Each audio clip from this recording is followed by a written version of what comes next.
Chapter 423. Visit to the southern garden. To be honest, Qiao Xian did not want to turn the invite down. At all, he had been thinking about the precious trees. The next morning, Qiao Xian, Xiao Yunduan, Tao Tao and Xiao Xiaoqi headed to southern garden with Yuezhing Xiao for a visit. First Madam, who was immensely grateful to Qiao Xian, felt even closer to her after knowing about her story. Old Master had recovered quite quickly, basically improving every day. This was actually not surprising. Qiao Xian's superpower represented vitality. She had used her superpower to completely restore his body. All that was left was to recuperate and replenish qi and blood. As long as he ate well and rested well, and did some exercise, every day would bring new surprises. The old master was very particular with food, which was beneficial for replenishing the body, so he recovered even faster. Therefore the old master received Qiao Xian and the family as well. He looked lively and happy. He did not seem to be tired at all. Xiao Yunduan was very well-mannered and talked about various interesting topics, making the old master feel very happy. He felt that his son was good at making friends. Qiao Xian asked for a visit in the garden last time, but this time, First Madam volunteered to show Qiao Xian and Tao Tao around. There were countless flowers and trees in the garden. Although the old master did not have the opportunity to appreciate them often, First Madam still ordered people to take care of each flower and tree carefully, so that her husband would be able to appreciate the scenery in the garden whenever he wanted to and never feel sad. It was a time when chrysanthemums were blooming. First Madam took the two ladies in the garden for chrysanthemum viewing. First Madam had a wide knowledge about it, so she presented the categories to Qiao Xian and Tao Tao, who were pleasantly surprised. Qiao Xian had seen many kinds of chrysanthemums, but many had disappeared in the later generations, which were now lively here in the garden. Tao Tao was shocked too, and said, "We have so many wild chrysanthemums in the mountains and by the riverside. I thought that I had seen all kinds of them, but there are so many different kinds of them here. So beautiful and big, I like them all." That made First Madam and Auntie Hua laugh. First Madam said instantly, "If you like them, I will get Xiao to deliver some to you. Is there anything else you want? Just tell me and I will give them to you. These are not expensive for us." Tao Tao was so surprised, and her eyes were sparkling. Instead, she turned to Qiao Xian. This was a chance delivered to their doorstep. Qiao Xian was just wondering how to lead them to the topic, when they mentioned the matter themselves. Qiao Xian smiled. "Thank you for the offer, Aunt. We are building a new house, and we will plant some in our garden." First Madam smiled. "Okay, Auntie Hua, do bear this in mind. In addition to chrysanthemums, get some good mountain peonies, Chinese peonies, French hydrangea, laurel, and magnolias later as well. Anything else you want?" Auntie Hua smiled. "Okay, Madam." Qiao Xian smiled. "Oh yes, Aunt, I find that you have some fragrant rosewood and red sandalwoods in the garden. Can I have some of those interesting plants too?" Both First Madam and Auntie Hua were startled. Chapter 424. Prediction. Qiao Xian smiled. "Small tree buds are fine, or even some twigs are all right." First Madam smiled. "Xian, you do have good judgment. You like nothing except these expensive ones." Auntie Hua laughed. "Very true." First Madam said, "Your uncle has been interested in those trees for a long time. He has bred many of these just to make wonderful furniture. He was worried that they would not be enough, so 30 years ago he planted many tree buds in the southern garden, as well as in other gardens of ours. Some of the tree buds grew up, some failed to live, but those in southern garden grew best. I will fetch some suitable ones from the other two abbeys, and give them to you. Or I can just get Xiao to buy some back. Twigs are useless, not that I am too stingy to share some with you." First Madam would not turn down what Qiao Xian asked for, though what she had asked for seemed quite unexpected. Her husband loved those things, and would not be stingy as to not share any with Qiao Xian. He could just buy some more buds and breed some more. Qiao Xian simply could not wait toward the tree buds, but smiled. "Aunt, you don't have to make such a fuss. I am very good at planting trees and flowers. You can just give the twigs, I can definitely breed them well. Tree buds are not needed." First Madam. Although Qiao Xian tried to conceal her anxiety, First Madam still sensed how anxious she was about it. All right then. She could get her some twigs. Anyways, she was going to get the tree buds as well, so Qiao could deliver those to her place later. First Madam did not believe that twigs were useful, but she pretended that she believed her. Okay, that sounds good. Auntie Hua, just get some twigs and tie them up for her. Okay, First Madam. Thank you, Aunt. No worries. First Madam smiled. Oh, what kind of twigs do you want? Tell Auntie Hua about it. Qiao Xian thought for a while and smiled. They don't have to be too big or long, also no withered twigs. She made a gesture. This size will do. Auntie Hua nodded. I have remembered it all. The turn of events pleased Qiao Xian a great deal. Done. She had a feeling that after this, the space would definitely give her a lot of surprise. After walking for a while, First Madam took them back to the house for tea, snacks and a casual conversation. At lunch, Yuezheng Xiao stayed with Xiao Yunduan and Qi whilst the First Madam was accompanying Qiao Xian and Tao Tao. First Madam had made a lot of efforts for this lunch. She transferred the chef from the mansion and started to make preparations the night before. The dishes were made with a lot of effort, and they were, of course, exquisite and delicious. Almost every noble family had their private dishes and special pastries. So did the Yuezheng family. The Yuezheng family's famous dishes were clear soup cubelos and abalone knuckles. The clear soup was extracted from chicken, duck, elbow, scallops, ham, and the soup was clear as water. The cubelos was smooth and soft but did not break when eaten. The freshness in the mouth was just indescribably wonderful. The abalone knuckles were flavored with a special broth, and the sauce was thick and bright, as oil and fat were removed, so the whole dish was soft and delicious. Chapter 425. Lucky these two dishes could not be eaten anywhere outside their family. First Madam introduced the specialties to the two ladies, and Qiao Xian and Tao Tao, after eating such delicious food, praised the dishes generously. It was always nice to see that the guests liked what the host had prepared for them, especially for First Madam, who had been taking care of her husband all this time, and never got a chance to relax. She had not treated people over a meal in a long time. That was also the first banquet she arranged for people, which was significant for her too. Seeing that Qiao Xian and the family loved what she had arranged, she felt really happy. Xian, you are not in a hurry to go home, right? What about staying at Southern Garden for a few days? The chef is very good at making food. You can eat many delicious dishes here. But Qiao Xian could not stay overnight. She smiled. I should not turn down your invitation, but we have been away from home for too many days, and it is time for us to go back. We are building a new house and we can't be outside for too long. Also, Uncle is still recovering and needs to be taken care of. We can't keep you busy at the moment. We will come to visit you on our next trip. First Madam smiled. It is a deal then. You definitely have to come to visit me often. When spring comes, just remember to come and see the flowers. There are many beautiful sites in the province which I have not visited for many years. We can go there together next time. Qiao Xian felt warm inside her heart, so she nodded and said, Okay, I will definitely be here. The old master still needed to rest, so after lunch, Qiao Xian and Xiao Yunduan, as well as their family, left. First Madam told Yuezheng Xiao numerous times that he should treat them well, and should give them the wagon to go home. Yuezheng Xiao nodded in agreement. The following day, Xie Jingrong treated them to a meal. At the banquet, he was surprised to hear about the old master's recovery, and congratulated Yuezheng Xiao sincerely. Later, Xiao Yunduan went shopping with Qiao Xian, Qi and Tao Tao for a day and bought some stuff. They decided to go home the next day. Yuezheng Xiao had 2 wagons prepared for them. One for them to ride, and the other for the products and presents which the Yuezheng family gave to them. These included the twigs and some small tree buds which they had found. Yuezheng Xiao said that when the new house was built and the spring came, he was going to visit them and bring the plants to them personally. He also said that the brocade boxes were presents given by his mother to Qiao Xian. It was still Chu Shan who drove them home. They set about before dawn, so when they arrived at the county, it was still quite early. Qiao Xian and Xiao Yunduan booked 2 rooms at the hotel, telling Chu Shan to stay there for one night as well. There was no good place for him to stay at their current home.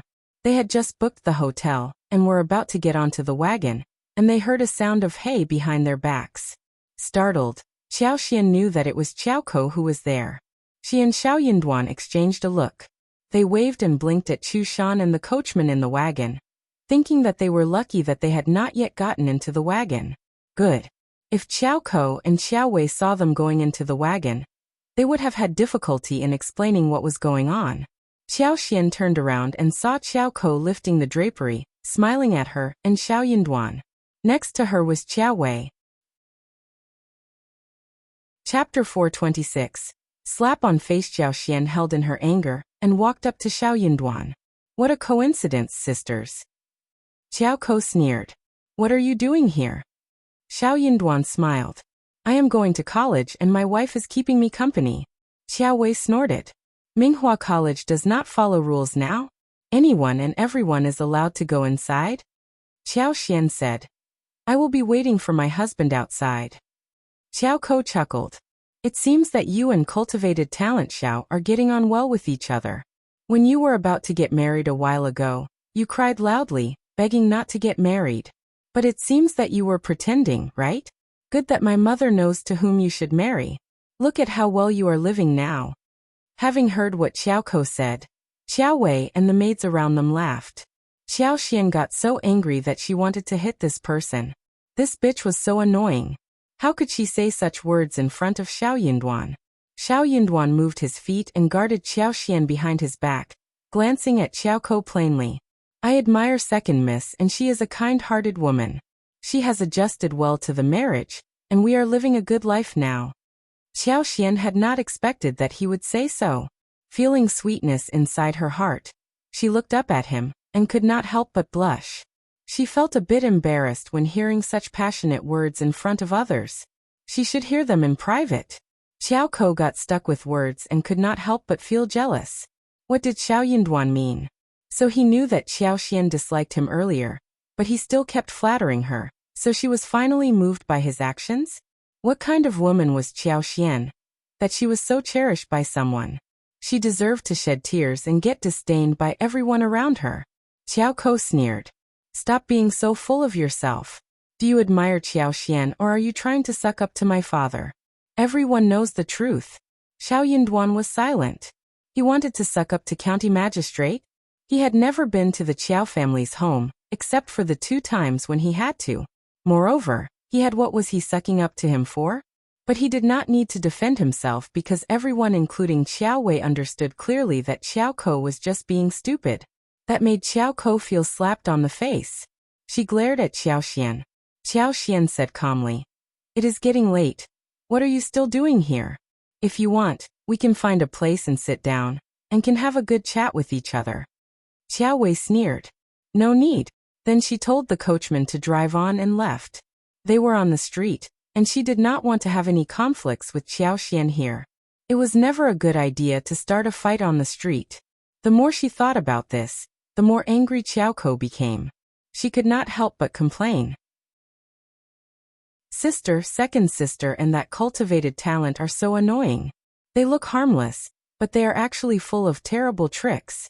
Cultivated talent Xiao is just a cultivated talent at the moment, but he dares to treat us in this way. What if he becomes a recommended man? What more would he do to us?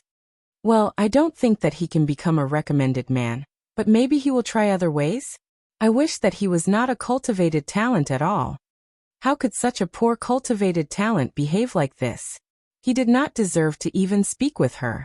Qiao Wei's eyes sparkled. She snorted and said nothing, but she could not help but think about what Qiao Ko said. Chapter 427. Back home that was true. Cultivated talent Xiao had never sucked up to their parents and even treated Qiao Xian so well. He should not be a cultivated talent. He should just be Qiao Xian's page boy. Back at home, she sent Qiao Ko away and went to her mother, telling her what happened. Madame Qiao did not care much and said disdainfully, "Sil girl, he is not sucking up to your father because he knows what he is capable of. He knows that even if he tries to suck up to your father will never want to speak with him. You think it is easy to make it to a recommended man? Those knowledgeable people need years to make it to that level. Xiao Yinduan just won't be able to do so." Also, didn't he say that he want to attempt it next year? Just stop thinking about this. Qiao Wei still felt a bit annoyed. But you never know if he will change his mind. I think that we should remove his title as the cultivated talent too. In that case, he would not be able to do anything at all. Xiao Ko felt annoyed, and Qiao Wei was annoyed too. She didn't expect that Xiao Yunduan and Xiao Xian would not bend down in front of them. No, that won't work. Madame Qiao looked serious. Cultivated talent Xiao is your father's son-in-law after all, and if his title is removed, your father will be humiliated.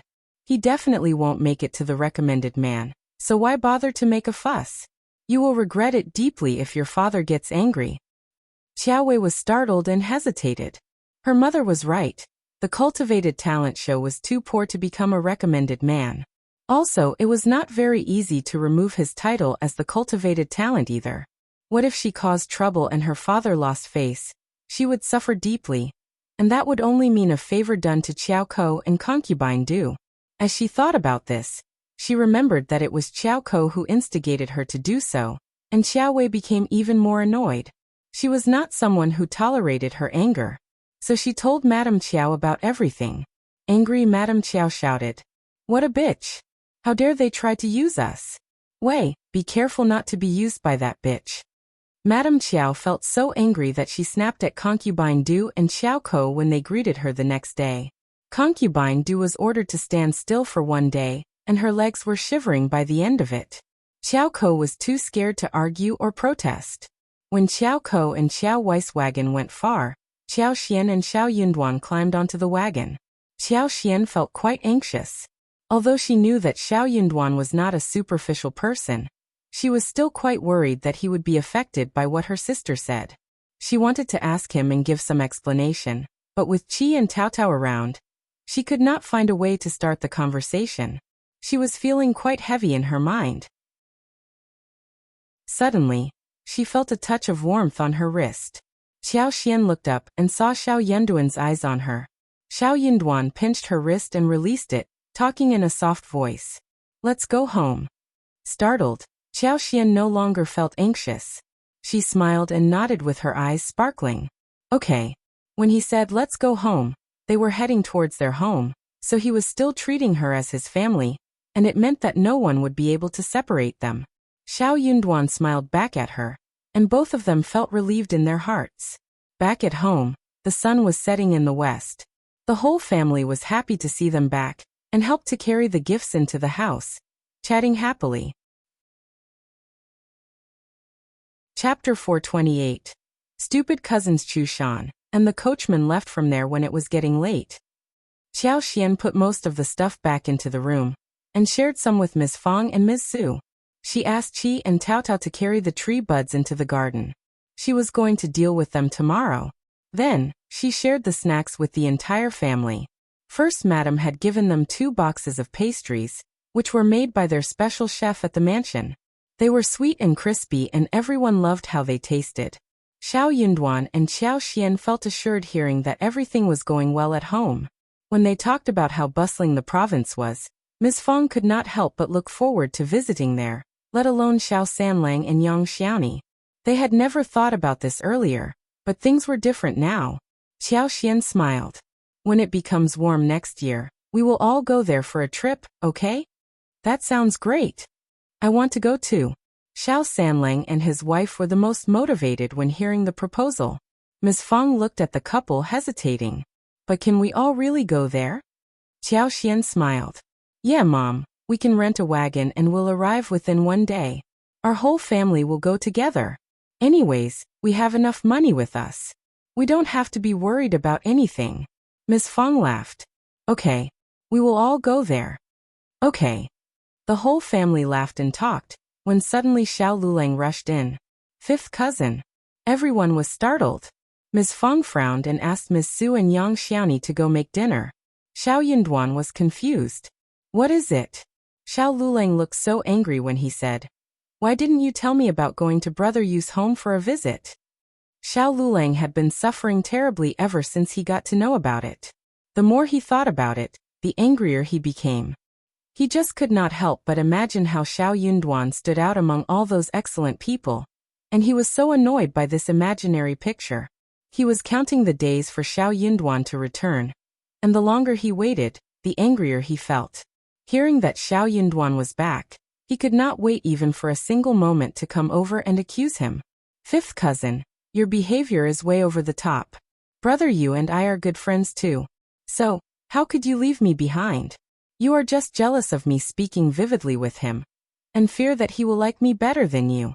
Xiao Xian. She could not help but look at Xiao Yunduan with sympathy. She and her husband were indeed a perfect match. She had annoying sisters and her husband had stupid cousins. Xiao Yunduan looked at Xiao Luleng coldly. Are you mental? You should go and find your own friends. Yuezheng was not a very common surname, and Xiao Luleng ignored the Zheng part of the surname when talking about it. This stupid cousin of his did not even know what his friend was called, and he still insisted that they were friends. Xiao Luleng's eyes were widened. How can you say that? Eldest uncle. Stop it. Xiao Yunduan's eyes sank slowly. Xiao Luleng, there is no use calling me my father. He can't make brother you turn into your friend either. I suggest you study more and read more rather than befriend people. My friends are unrelated to you, and I don't care about your friends either. Chapter 429. Pretending people. Xiao Luleng said. You must have messed around later. Extremely annoyed, Xiao Yunduan replied without hesitation. If you had not sucked up to him, how would brother you know who you are? You said that you had a nice chat with him, but what did you speak with him about anyway? Why didn't he send you any invitation? Xiao Xian chuckled and smiled. Darling, maybe you are wrong. Maybe you have hidden the invitation which was meant for your cousin? Xiao Luleng followed up. Yeah. Xiao Yunduan. Xiao Xian added again with a smile. That is called, you can never wake up those who pretend to be asleep. For example, it is daytime, but that person would always say that it is night because he has his eyes closed. It is dark, because it is night as per him. Xiao Yunduan almost burst into laughter, despite the anger he held in his mind. Xiao Luleng, what are you talking about? This is what I mean. Xiao Xian said coldly. My husband has already put it forward clearly that he and you are not on the same level, so stop messing around with his friends. Hearing her blunt words annoyed Xiao Luleng even more. Eldest uncle felt that Xiao Xian was not being nice. He immediately said, Miss Qiao, watch your words. Ignoring him, Xiao Xian continued. You are well aware whether or not you had a nice chat with my husband's friends, right? Actually, even if you had a good conversation with them, so what? Xiao Luleng was stuck in words. True, so what? He was very confused. What was he thinking about anyway? Xiao Yunduan asked him coldly. Is there anything else? Just leave if you have nothing else to say. Xiao Luleng stomped his feet, snorted and left. Eldest uncle felt so sad. Yunduan, you are studying together, and you should stay close to each other. How can you? Elder uncle was very confused why Xiao Yunduan called young Master Yuezheng as young Master Yu instead when he was talking with Xiao Luleng, but he did not think that was important. He said, you can go out together and take care of each other. Dad, you are wrong. Xiao Yunduan replied straightforwardly. He is selfish and overly confident. I don't get on well with him. So please stop trying to get us together in the future. I don't want to get involved with him in any way. Let me tell you the truth, no teacher in the college has ever said that he is intelligent or good with studies. He is just lying to you all. He is very bad at homework as well. He has been punished many times for not being able to recite any articles. Dad, why do you think such a person would help me when I need it? Eldest uncle was shocked. Is that true? I did not say anything in the past because I didn't want to cause trouble.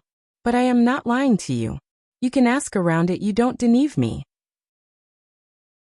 Eldest uncle felt bitterness arising inside his heart. Then why don't you give him some tips?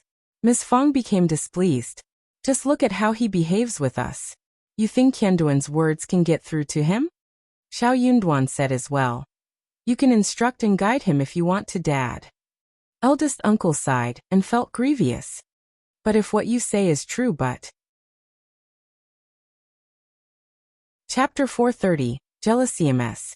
Fang sneered and was eager to watch a good show.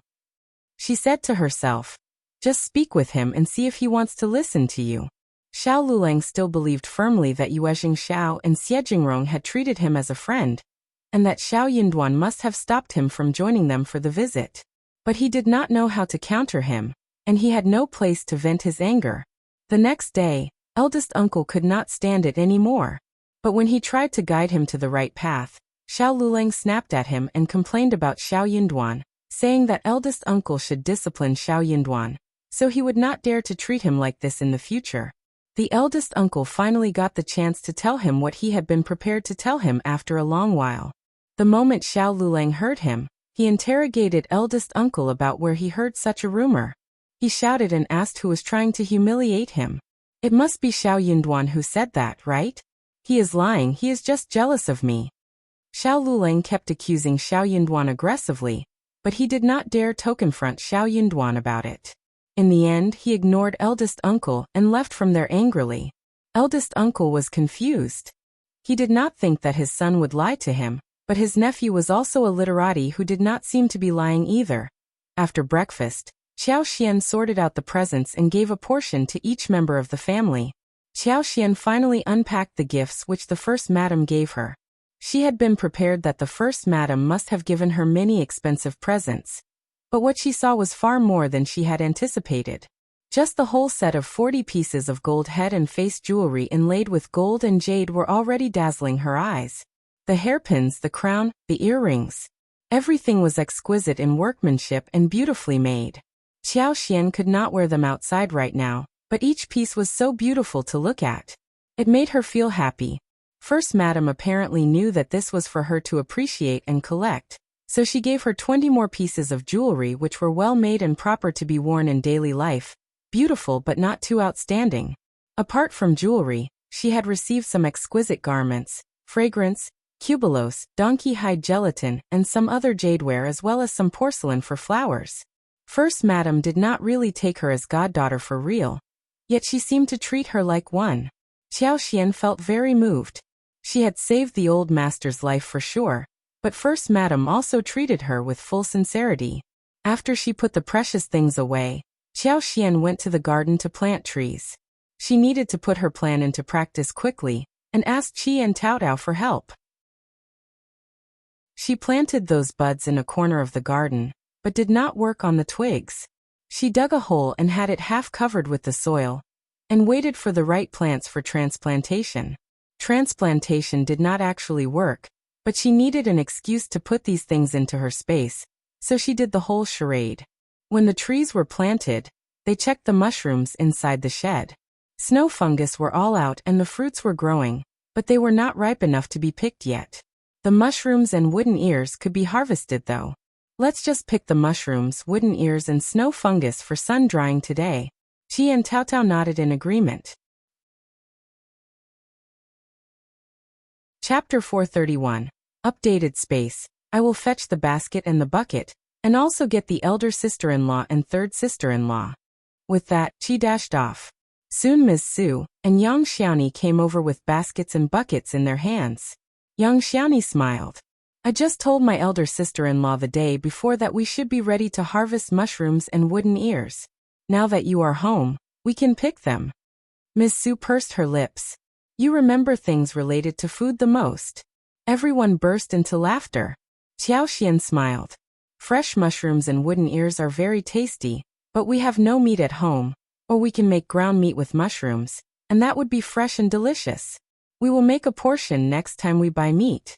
I will make some desserts for you with snow fungus, dates and lotus seeds. They were all very excited when it came to food. They were fast in their actions and soon collected all the mushrooms, wooden ears and snow fungus in their buckets and baskets. Qiao Xian weighed them, and believed that there were 15 kilograms of snow fungus. Approximately 500 grams of dried snow fungus could be produced from 3 to 5 to 4 kilograms of snow fungus. Then, with this harvest, they would get around 2.5 xofit. She had looked around in the market in the province. 500 grams of excellent snow fungus could be sold at 50 liang, and even ordinary ones could be sold at 20 to 30 liang. Snow fungus produced by her were large, with appropriate thickness, and pure in color without any flaws. As long as there was nothing wrong during the sun-drying process, they could be sold at the highest price. Hence, this small basket of snow fungus was worth more than 200 liang.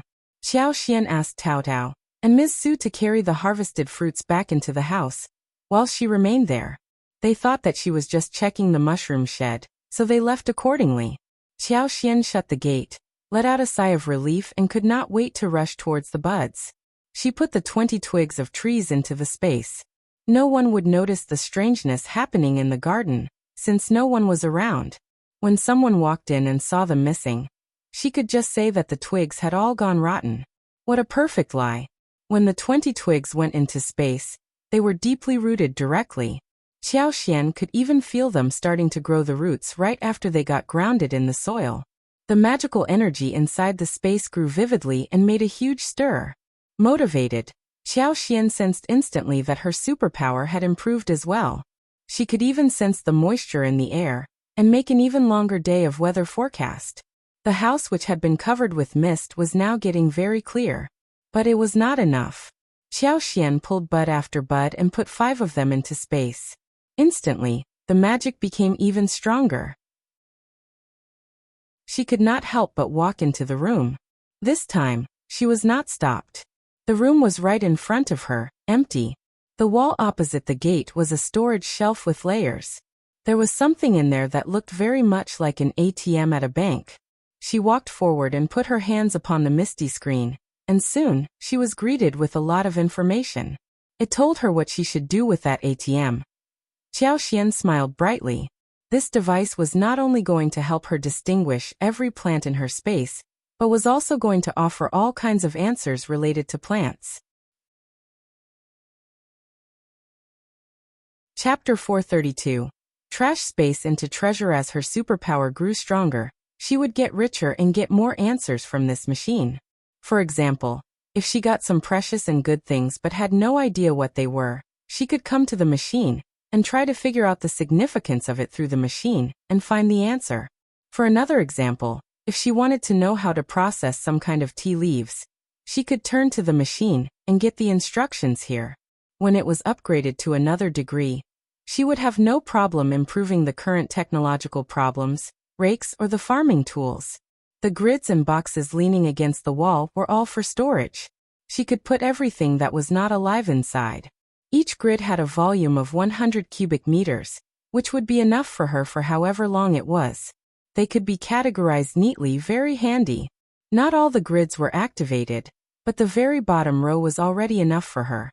That pleased Qiao Xian a great deal. The trash space had already been updated to turn into a place of treasure. She just could not help but give it a try, so she picked 2 leaves of golden sprout, put them on the screen of the machine and read inside her heart. Soon, there appeared a line that displayed the name, features, and fragrance along with the processing methods for the golden sprout clearly. What was more magical was that due to the special connection between her conscience and the things in the space, she only read it once and remembered it all. That was wonderful. As long as the processor was skilled and good at processing the tea leaves, it would not matter if he did not know how to process golden sprouts and lavender. She had not done it before, but she had a lot of knowledge with her. After this, Qiao Xian put some leaves of fruit trees and gastrodia so as to find out some instructions about them. For example, how should gastrodia be planted and taken care of, and how it should be used, what could lemons be used for, and how to make the best plum wine and dried fruits, etc. She was having great fun with it. She did not leave the place until a long while later. Back to where she lived, Qiao Xian put her money, land contracts, as well as the excellent garments and jewelries along with the extracted oil from flowers into the space. She finally felt much more assured. In this way, she would never worry about thieves. This place was completely safe. How wonderful! Xiao Yinduan was very surprised to see that she was walking proudly and cheerfully. He couldn't help asking her, "Mind sharing the good news with me?" Qiao Xian looked delighted, but she could not reveal too much, so she smiled brightly hearing her husband's question. "I am just very happy. Look at my mushrooms, they are so well harvested, and our new house is almost done. Everything is great." Xiao Yinduan nodded and laughed. "Yeah, everything is great. We should be happy." Yeah. They smiled at each other. The following day, Qiao Xian and Xiao Yunduan went to the Zhang village again. Chapter 433. All well. During Erju and his wife, as well as Madame Zhou, land officer, and his wife were all helping them out, so everything went well there. Ding Erju and Ms. Zhou were down-to-earth people, and the land officer and his wife might try and do some tricks on them. But Madame Zhou was smart, and she was older than everyone else. So if she said something as an elderly woman and was reasonable enough, no one would dare counter her. The land officer and his wife were both people who understood what was best for them. They were not able to trick the couple, and simply decided to work hard and devotedly instead. Therefore everything went on smoothly. When Xiao Yunduan and Qiao Xian went over, it would take 3 more days before the land was settled. Xiao Yunduan expressed his gratitude and appreciation towards the land officer with a smile. You are very reliable. We will probably need you to hire some more people to help us with the tea tree planting, also for weeding, trimming, picking, and so on. The land officer's eyes sparkled, and he said with a smile, Okay, young Master Xiao. Don't worry, as long as you entrust us to do the work. We will definitely make sure all is done well, and you will be satisfied. The land officer could not help but feel relieved that he did not cause any unpleasantness in this task. Otherwise the long-term work would not be entrusted to them again. Due to this assignment, almost every household had managed to earn some money. They were able to afford a few new clothes, blankets, snacks, and some other things, which were very beneficial for them. Xiao Yunduan nodded at him with a smile. The land officer was definitely going to tell the Zhang village about this. In order to have a long collaboration, they knew clearly what they should do. After the land officer left, Xiao Yunduan, Qiao Xian spoke with Ding Erju and Ms. Zhou about building a new house. Qiao Xian and Xiao Yunduan already had the plan ready. They were going to build 2 yards and 2 wing yards. The smaller wing yard was for storage of farming tools and food. The bigger wing yard was to be used as the processing workshop and storing tea leaves. The creeping figs could be processed here, so the house needed to be built well. Qiao Xian even decided that when the house was constructed, they would buy 2 guarding dogs for Ding Erju to keep for patrolling and safeguarding the area. Moreover, the front yard could be spared for Ding Erzu's family to live in. Outside the yard, she wanted to make a vegetable garden where a patch of fruit trees would be built, as well as a tumu pool for fish, lotus roots, and water chestnut. They could even raise some ducks and geese. Some chicken as well. They would even come over to enjoy a few leisurely days. When the house was finished, the craftsmen could come and start the construction here. They were definitely going to finish the construction before the new year. Ding Erju and his family did not need to worry about the hut that would leak wind. At that time, Madame Zhou could help to take care of the grandchildren and keep an eye on the workers. Xiao Yunduan and Qiao Xian believed that it was a good plan. Madame Zhou was smart and capable. She could watch the workers for them whilst teaching Ms. Zhou how to deal with the situation. So Ms. Zhou could learn these skills for future tasks. Chapter 434. Result of investigation. On the way home, Qiao Xian smiled at Xiao Yunduan. When Aunt Yuezheng heard about our business at the Zhang village, she said that we ought to buy some servants simply, because we are going to have much to deal with, and we need to cultivate people for the future. Xiao Yunduan nodded. Yeah, we should do so. Qiao Xian frowned. But that is not very easy to do. It is never easy to find people who are reliable. Let's take it slow. Xiao Yunduan smiled. We can visit the province in spring and check it out. We can hire some reliable employees to sign a contract for 10 to 15 years. In this way, we will have some people working for us in the long term. Qiao Xian's eyes sparkled. Yeah, true. As long as we are able to afford the laborers, we can always get good ones. She thought for a while and smiled. We can even ask Aunt Yuezheng to help us as the middle person. With her around, I am sure we can hire better ones. Xiao Yunduan nodded and smiled. Yeah, there are a few tenants who seem nice. If they want, we can hire them and sign a contract with them for 10 years or more. Qiao Xian felt assured when this issue was solved. Otherwise, she was really wondering what she should do in the long term. They needed to hire the local villagers, otherwise there would be conflicts. But if they all hired people from the Zhang village, there would be the possibility that they ganged up together to create trouble. If something happened, they could handle that, but the trouble was after all trouble, and it should be avoided in all probability. So they needed to work it out in a good way. If they bought the employees, they could just work together with the tenants who were not from the Zhang village.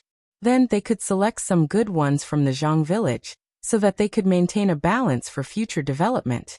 At the Yuezheng family in the province, Ms. Mi Jr. was used to reading people's thoughts. She believed that the first section of the family would never cause any trouble, because they always wanted to keep old master steady. She was already used to that. Therefore, she was bold enough to spread the rumor through her maid. In her opinion, there was no point in fearing that the first section of the family would get to know about her deeds. It was always going to be forgiven anyway, wasn't it? It was the first section of the family who wanted to stay away from trouble. Therefore, when Ms. Jean spoke of the investigation and got support from Madame Yuezheng, Ms. Mi Jr. did not really care. She felt that Madame Yuezheng was just saying that casually, and Ms. Jean was not as strong as she looked. She would not dare to cause any trouble. She would not want the first section of the family to be disturbed. Honestly, she herself was the senior person at the mansion, and it was not so easy to pick on her. Since Ms. Mi Jr. did not care, Ms. Jean had no trouble finding the clues leading to Auntie Shuexiu, who was working for Ms. Mi Jr. Ms. Jean ordered Shuexiu and some other older maids who were close to Ms. Mi Jr. to be taken to Madame Yuezheng's yard, where she told Madame Yuezheng the truth. Madame Yuezheng was dumbfounded as well. Chapter 435. Settlement. Madame Yuezheng just wanted to find the servants who spread the rumor, but she had not expected that Ms. Jean caught Ms. Mi Jr.'s closest maid. What surprised her was Ms. Jean's purpose. Was she trying to break up with the second section of the family? Ms. Jean snapped angrily. I don't think the second aunt knows about this. These servants spread rumors about the master, and try to turn them against each other all the time. Madame Yuezheng, we must not keep any of these people. Madame Yuezheng's face sank and she nodded sternly. You are right, they should not be kept. Speak with your second aunt, and get rid of them.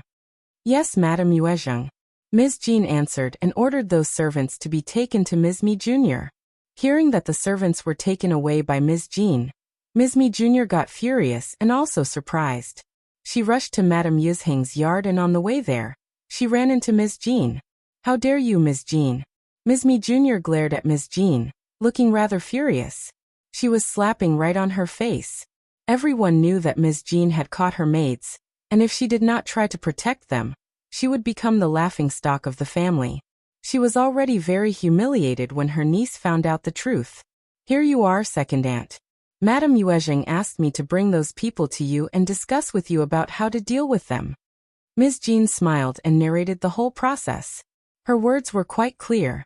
Firstly, she caught these people based on evidence, and Ms. Mi Jr. could see the evidence if she wanted to.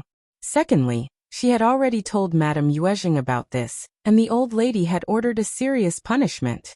Ms. Mi Jr.'s face turned green as she glared at Ms. Jean. With a sneering voice, she said, Good niece, you are good at catching people who are working for me. Why not speak with me first? Do you not intend to respect me as your second aunt? You are not a good wife. Don't be mad, second aunt. I was on my way to tell you about this. Ms. Jean smiled. I was just too angry about the fact that this bitchy maid works for you. How dare she spread rumors behind your back? She must be trying to turn us against each other, so that we are not able to get on well with each other. I am just worried that she will make up stories in front of you. What if you believe her again, and the relationship between us is ruined? That is why I caught her first, in case something terrible happens. I am not disrespecting you, second aunt. Please open your eyes and see. You. Second aunt, this bitch is so cruel that she cursed her master and spread rumors. Due to this, the whole mansion is in a mess. She can't be kept, or things would get worse at home. That is what Madame Yuezheng said too. What do you think, second aunt? Ms. Mi Jr. got so annoyed that she could not utter any words to counter that. Shuexiu was surprised and scared, but she struggled and looked up at Ms. Mi Jr., begging her to save her. She had obeyed her mistress' words and conducted all of these actions. Her mistress had to save her. Seeing their reactions, Ms. Jean smiled. Qiao, are you trying to imply that you need to speak with your mistress? Take out the cloth from her mouth. Hold on, save your breath. Chapter 436, New House MS. Mi Jr.'s vein on forehead popped, as she said coldly, "This bitch must have spread rumors for sure. Feed her a dose of the mute drug and beat her, then sell her out." Then she glanced at Ms. Jean, sneering meaningfully. "You are excellent, niece. You can deal with this matter properly. But you must take care of yourself in the future because there will be a lot for you to care about. Don't be too busy." Ms. Jean sorted inwardly. She was threatening her, right? All right then, she was ready for anything. 2 months. Just 2 months. And then all bitterness would come to an end. Her in-laws would return to the mansion. And she was going to see what else she could do. Thanks for your reminder, second aunt. I definitely will. Ms. Mi Jr. sneered and left in fury. Ms. Jean did not soften her heart. She gathered all the servants of the mansion and punished Qiao and the servants in front of everyone. Qiao was the main culprit, so she was hit 30 times and directly sent to the abbey. At the abbey, she was going to be fed with mute drugs, and when her wounds were cured, she would be sold out of the province. The others were hit 20 times and got sent to the abbey to do labor work, while some honest and down-to-earth ones would be picked to replace them at the mansion. The whole mansion got really shocked when they saw how first young madam suddenly turned so lethal. They were all frightened, especially those who had been used to doing small tricks. Their hearts were throbbing nervously. Hearing the news, Ms. Mi Jr. got so annoyed that she smashed some teacups and decided to take revenge on Ms. Jean. But she had no idea that soon, Old Master and First Madam would return to the mansion, and by that time, she would have no position at the mansion at all. At Shouting Village, the first section of the family's new house was soon finished. Many villagers came to watch the new house and pass on the congratulations. The whole family was very happy and they had prepared some snacks for the visitors. The yard is so huge. Oh, there are small yards and gardens in the main yard. Look at the bricks on the floor, so magnificent. They are rich and willing to spend the money, so everything looks great. Yeah. I wish we could have such a huge house as well. This joke made people laugh and someone mocked back. Maybe in your next the villagers took a tour around the house and felt both emotional and jealous. They all clearly understood one thing. No matter whether they felt jealous or other things, the first section of the family had gone one step higher this time. They felt envious, but they thought about befriending the first section of the family, so that one day, they might be able to get some benefit from the first section of the family, just like Xiao Dali and his family. Therefore, no matter what they were thinking, they could not help but utter some flattering words. Even when it came to 5th Grandma Ding, who felt extremely nervous inside her heart, did not say anything to offend the people around. Chapter 437. Too late. The second and third section of the family came to look at the new house too. The 2 extra rooms built at the second section of the family were already finished, but compared to this new house of the first section of the family, the 2 rooms were just nothing. That made second uncle and Ms. Nio feel jealous and gloomy. Widow's son was among the crowd, watching the show too. With every step that she took, she felt her heart dripping water. She felt so regretful. If she had known that Xiao Yunduan would achieve this much, and the first section of the family would get rid of the second and third section of the family, she would have surely hooked up her daughter with Xiao Yunduan. If that had happened, she would have been a part of this new house too. She was the mother-in-law and she would have been able to move in. But now it was too late. It didn't look like she would be able to find someone better to marry her daughter to. Widow's son felt so annoyed. When she saw Ms. Nio, who seemed to feel even worse, she decided to make some noise with her again. Ms. Nio sneered, as she heard what she was told. The first section of the family were all horrible people. After the new house was built, the following step was decoration. The decorating materials were all environmentally friendly, so the quality was guaranteed. They were prepared when the new house was being built. Soon, the windows, doors and furniture were all moved in at this moment. Qiao Xian did not spare any money in making the window with transparent glaze, which was definitely better than the paper window. It looked beautiful and bright, and everyone spoke highly of it except for eldest uncle. As for the furniture, Qiao Xian wasn't that particular. The tables, chairs, stools, and shelves in the living room were all made of high-quality fur. The wardrobes and couches in the room were made of high-quality fur or camphor. It was covered with tung oil all over, bright and clean, and the texture was excellent. People in the village needed everything to be practical. She could afford mahogany, ebony furniture, but that was not suitable.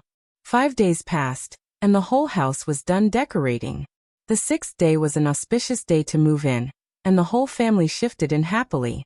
Ms. Fang and eldest uncle were located in the front room, and the 4 yards belonged to Xiao Yunduan's 4 brothers. There was a 2-store wing house at the southeast side, and Tao Tao moved into this place since she did not want to live in the front yard.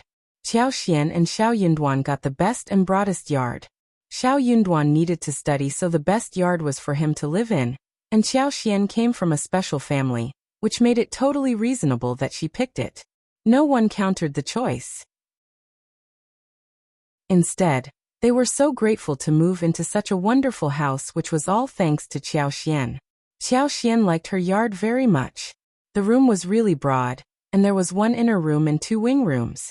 She could do all kinds of experiments she wanted and did not have to hide from anyone. The patio in the yard was quite large.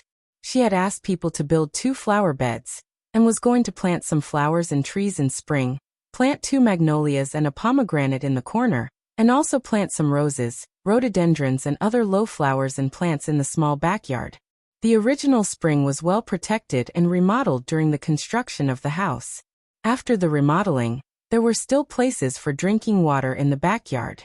The backyard was twice as big as the previous ones, so they simply built a square pond with a height of half a person, and about 5 square meters with black bricks near a courtyard wall to raise some fish. Chapter 438. New Housia wooden board covered half of it, while displaying the other half. The fish was kept inside, and could be scooped out for cooking whenever they wanted. There was an exit below the sink for changing water. The wide ground in the backyard of the patio was full of flat green bricks that were spliced seamlessly. It was very convenient to dry the recovered rice, harvested taro, corn, and beans for later use. A shed had been built for the chicken coop, and the duck coop on the other side of the backyard. Further back, there was a 1-person high wall, as well as a spacious cowshed. Ms. Fang had decided to raise a cow and a donkey. She also had another cart built, so that Xiao Yunduan and Qiao Xian could travel into the town comfortably without having to worry. The first section of the family's life was getting better and better. Ms. Fang and Ms. Su were taking a walk around, looking really happy. When flowers and trees grew in spring, they could open some areas to grow vegetables, and the yard would flourish even more. Ms. Su was roaming in her new, broad room, touching the glazed window and the furniture, looking at the bricks on the ground, smiling constantly. Now her daughter and son had separate rooms too, and her room with her husband was enormous, with all kinds of furniture and a large space. That made her feel so happy. More importantly, they did not spend any personal money to do any of this. All the things inside the room were bought from the shared savings, which made her feel really glad as well. Eldest uncle was glad too, but he found it to be incredible. You sold the plants and gained this much? Are the plants so valuable these days? He did not spend any money nor was in charge of handling the money, but he could tell that the glass on the windows was quite expensive. Ms. Fang did not want to discuss this topic with him. The house was built and he had moved in. What else could he say? Miss Qiao offered some help. She said that the house should be well built, so we could live a more comfortable life. Look at what we have got. Eldest uncle sighed and had nothing to say. His brothers were angry about the whole episode, and they did not even greet him. He knew what they were thinking. True, building a house was too much of a waste, and if they could save some money, he could have offered some help to his brothers too. But they did not do so. That was why his brothers were so displeased inside the heart.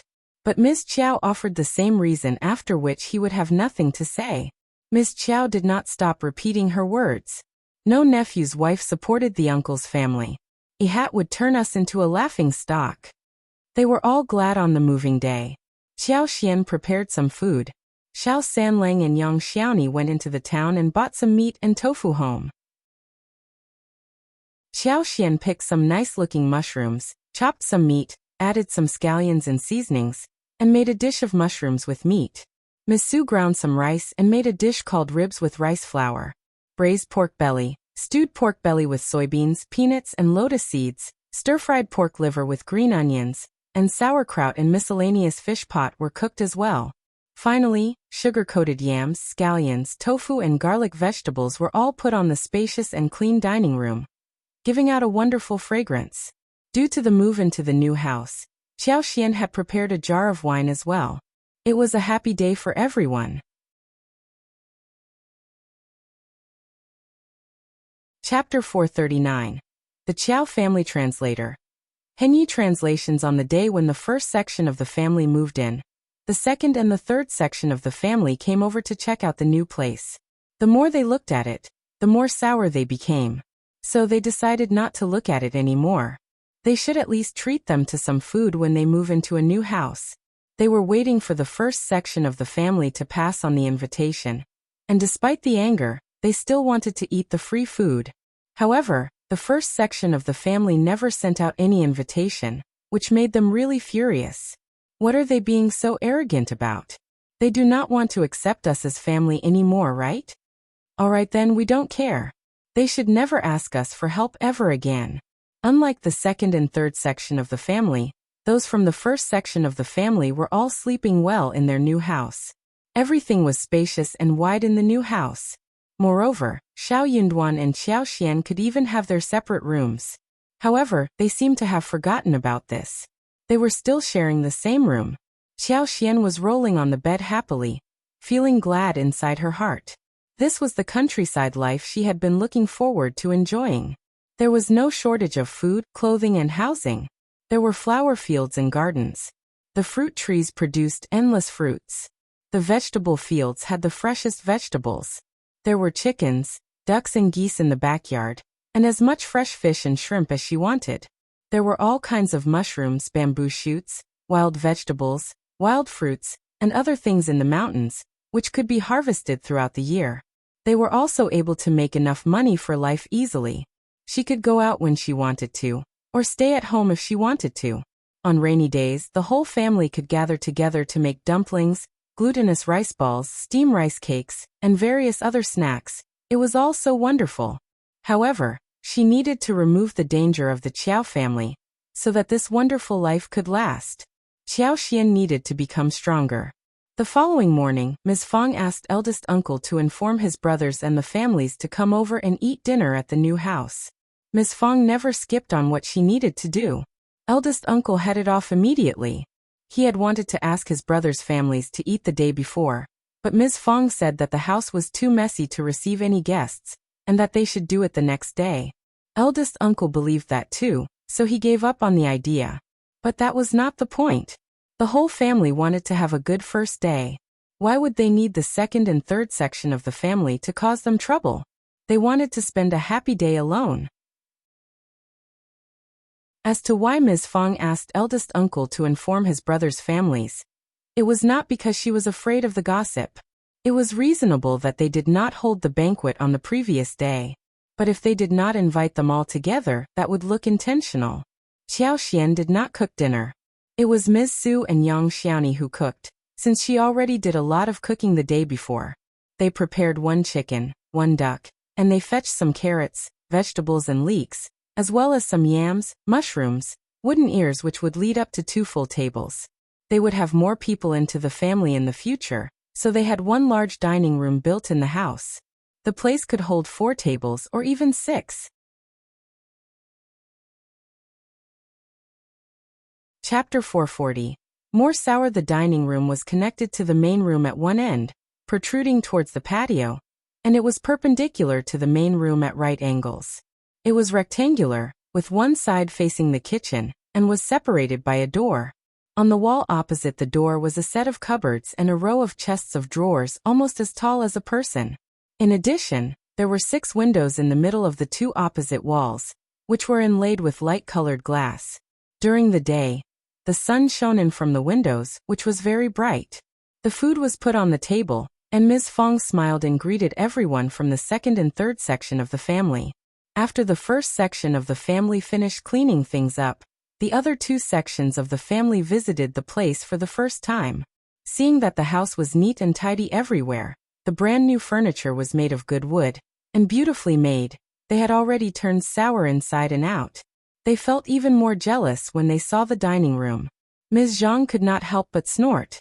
"Eldest auntie, you keep saying that your windows are made of glaze, which is not cheap at all. You are saying this because you are afraid of loaning us money, right?" The eyes of the two sections of the family sparkled. They all nodded vigorously. Ms. Fang smiled and said calmly, "Right. Ms. Zhang." Ms. Ma could not help but shout, "Eldest sister-in-law, you are not treating us as your family." "What can I do? I am already very scared. You have borrowed a lot of money from us, but you have not returned any. I have been fooled many times, and I need to learn something from the past lessons, right?" Third uncle coughed. "But we are running short of money. If we have some, we will definitely return it to you." Ms. Fang responded, "Sure, I believe you, but you must be running out of money even in a dozen years too, right? It seems that I am not looking forward to receiving any money from you anytime soon. Also, I like to spend money in the way I want to. What can you say about it, anyway?" Qiao Xian chuckled. "Mom, you are right. You can even throw some coins in the water, and that would have nothing to do with any of us." Ms. Fang laughed. "That is true." The others felt so annoyed. Ms. Zhang glared at Qiao Xian, looking furious. She was a nobly born lady with a lot of dowry, wasn't she? But she was so damned rude. Yang Xiaoni looked at them, licked her lips and smiled at Ms. Fang. "Mom, the dishes would turn cold if we don't hurry. I am starving a little." Yang Xiaoni was very confident about her cooking skills, thinking that her cooking skills were good. More importantly, the ingredients were good. The freshly cooked chicken, the ducks, which were put inside the pot for frying and boiling. She had already been drooling with the fragrance. Eldest uncle asked the second uncle, and everyone else to gather around the table. "Come and sit, let's eat together." Everyone sat down. They were very displeased, but there was nothing they could say or do apart from feeling wronged. The two tables were divided between men and women, and the women's side was not very friendly. Ms. Niu and the others did not want to talk, so they just buried their heads in eating. They tried to comment in the middle. "The chicken is too thin. There are too few eggs," but Ms. Fang and her daughters-in-law ignored it all. At the men's table, second uncle and third uncle talked more. They kept saying how the family should be united, and the first section of the family should help others. They even mentioned their deceased parents, crying sourly. "Eldest brother, you are living a life that we are all jealous of. If our parents could live to the present day, they would be so glad to enjoy such life with us. We are so useless, but eldest brother, you are really capable." Chapter 441. Xiao Yunduan's distressed eldest uncle felt really uncomfortable upon hearing that. He comforted the second and third section of the family. "The children are all grown up and everything is going to be well. If you need any help, just tell me." Second uncle and third uncle felt even worse. "What was the point of telling you?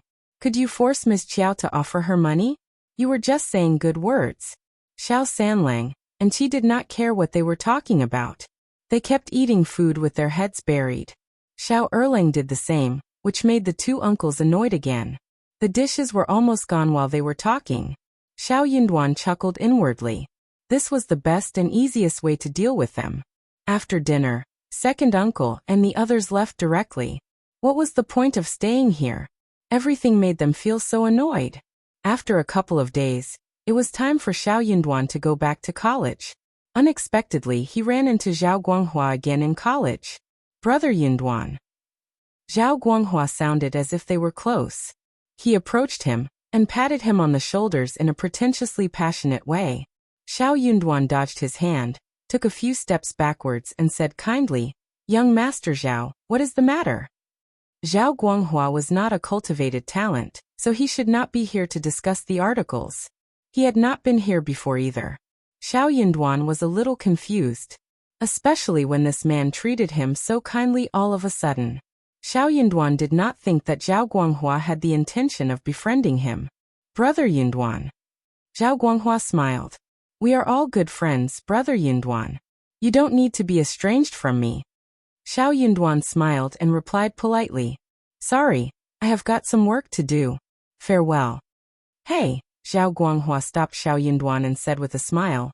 We can chat next time, but Dean Ming wants you in his study, so please, Brother Yunduan, don't keep him waiting for too long. Xiao Yunduan blinked and nodded.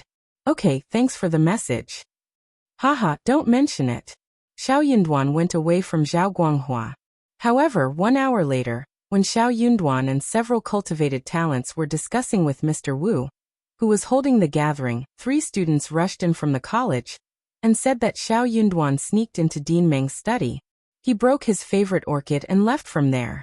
They kept saying that he was not respectful towards the teacher and should not be in the college or attend any examination. They even tried to force him to get punished at Dean Meng's place. Everyone was very surprised. Xiao Yunduan sneered and sorted the timeline in his head, including the time when he walked into the college and with whom, and what time Zhao Guanghua spoke with him, and who could be the witnesses. Later, he said goodbye to Zhao Guanghua and came to this place with some people. He mentioned this in front of everyone and even pointed out that he had been in the room all this while. And since no one left the place during this time, it meant that everyone in the room could be his witness. So, when did he have the time to visit Dean Meng's study? Dean Meng's study was located in a different direction from here. Although no one understood what was going on, what Xiao Yunduan said was right. They all nodded in agreement. Some students who were in a good relationship with him started defending him. The ones who had come to make the report panicked. They were dumbfounded. That was not how the plan was supposed to go. Chapter 442. A strike back. Didn't Xiao Yunduan go to Dean Meng's study at all? But didn't he mention that Zhao Guanghua told him to? Well, even if he mentioned that, Zhao Guanghua would have denied the accusation. Xiao Yunduan had no proof that Zhao Guanghua did pass on the message. If that happened, then he would drag down some innocent classmate. But he did not mention Zhao Guanghua, because Zhao Guanghua would not step out and admit that himself. Seeing their faces change, Xiao Yunduan smiled and said gently, You must have been mistaken, right? Don't worry, it's fine, we have talked through the misunderstanding. The 3 of them did not dare to say anything more, but nodded with a smile and hurried away. Xiao Yunduan narrowed his eyes. He and Zhao Guanghua were not good friends. He would not be so stupid as to follow his order. He instantly got 3 classmates to keep him company after he separated from Zhao Guanghua, creating a solid alibi. He had no idea what Zhao Guanghua was up to, but he did not think that it was anything good. Zhao Guanghua tried to set him up by pushing him into a position where he had no others to help him. But if he was accompanied by witnesses, he would not lose his credibility. Dean Meng got extremely angry. Soon, Xiao Yunduan and the 3 students were taken to Dean Meng. Xiao Yunduan had nothing to do with this matter, and he was just misjudged, but he knew clearly that Dean Meng was not an open-minded person, and would always try to drag someone down. Interrogated by Dean Meng, the 3 students could not hold it anymore. They felt so embarrassed. They were from ordinary families, and one of them was suffering from poverty, so none of them dared to point out that Zhao Guanghua was the main culprit. As a result, they had to admit that it was them who did the whole thing. But they argued as well. Xiao Yunduan is always very arrogant. He bullies us and we hate how he puts on airs. That is why we tried to teach him a lesson. Dean, we are sorry, but Xiao Yunduan is not totally innocent. True. But for his arrogance, we would not have done a thing like this. Dean Meng glanced at Xiao Yunduan coldly. Xiao Yunduan, who intended to say something, decided to stay silent instead. Apparently, Dean Meng bought the ridiculous excuses, or at least half of it. In that case, Xiao Yunduan did not need to give any explanation. It would not work anyways. Xiao Yunduan, what do you want to say? Dean, this is totally ridiculous. We have never hung out together, and the relationships are at peace. What do they mean by humiliating and bullying? Please, I request you to clear my name, which has been wrongly dragged into this. Dean Meng sneered. How dare you push your conflicts onto me? I don't care about this, just leave. The 3 students got so startled that they kept begging for forgiveness. Xiao Yinduan was shocked. But he said nothing. Dean Meng was very determined. He said coldly with sleeves flung aside, "Just get out now, one more word, and I will get someone to drive you out directly, then you will be humiliated." The three students got so startled as if they were chicken with hands over their necks, that they had no sound to utter. Xiao Yunduan bowed and said, "Thanks for your tutoring, Dean, I am leaving now." He quit the room first.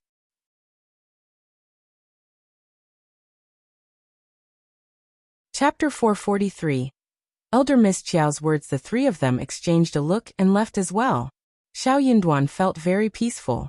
He did not feel like coming to this place either. He had been to 2 provinces twice and learned a lot from there. So he could just digest what he had obtained in his head. He did not have to be here. He walked out of the college and saw the wagon parked not far away. It was Zhao Guanghua who had just lifted the drapery and smiled at him. Xiao Yunduan turned around and walked towards him. "I don't understand why you want to set me up." Zhao Guanghua sneered and said indifferently, "I don't like you, so I did it. It happened, right? You are out of college now? Good. Ha." Xiao Yunduan left without a word. Zhao Guanghua threw a disdainful look at his retreating figure, put down the drapery and ordered the coachman to go home. Zhao Guanghua did not like Xiao Yunduan. But Xiao Yunduan was Xiao Lulang's cousin and Xiao Lulang kept flattering him. Yet Xiao Yunduan did not do so, which made Zhao Guanghua feel annoyed. He would not have done anything under normal circumstances, but Elder Miss Qiao told his sister Zhao Ming about how to drive Xiao Yunduan out of Minghua College. That made Zhao Guanghua feel motivated. He was quite willing to work for Elder Miss Qiao. He was expecting to gain some benefits from Elder Miss Qiao and her father for his family. What if Elder Miss Qiao felt moved and decided to marry him? That would make everything so good. That was why he decided to make this incident happen. Zhao Guanghua did not order anyone to pass on the message to Qiao Wei at the mansion. Instead, he was going to tell Elder Miss Qiao the detailed story over dinner at restaurant Yanhe when his sister went to visit Qiao Wei. If they could talk over food a few times, their relationship would definitely become better. Qiao Wei decided to do so, because after speaking with her mother the other day about ripping Xiao Yunduan of his title as cultivated talent, she realized that it was not so easy. She did not think that Xiao Yunduan would become a recommended man either, so she dropped the idea. But she still felt really annoyed. Hence, she came up with the idea about driving Xiao Yunduan away from the college. She did not think that a poor cultivated talent like Xiao Yunduan had any talent, so if he was driven out of the college, he would get distressed and would not be able to move on. It would effectively cut away his means to take the examination. She could not do it herself. But she had heard Zhao Ming mentioning about her brother who was also at Minghua College, so she went to Zhao Ming and asked her to get her brother to do the task. Hearing the result, Qiao Wei felt very satisfied. She even gave a box of cosmetics to Zhao Ming. She could tell that Zhao Guanghua was trying to suck up to her, but she did not care about the flattery. She was used to enjoying his attention all the time. Her fiancé was from a duke family in the capital, and Zhao Guanghua was just a son of some rural businessman. How dare he dream about marrying her? Back at home, Xiao Yunduan did not show any difference in his demeanor. But Qiao Xian sensed something. She asked him in private, "Did anything unpleasant happen at the college? You don't seem to be in a good mood today."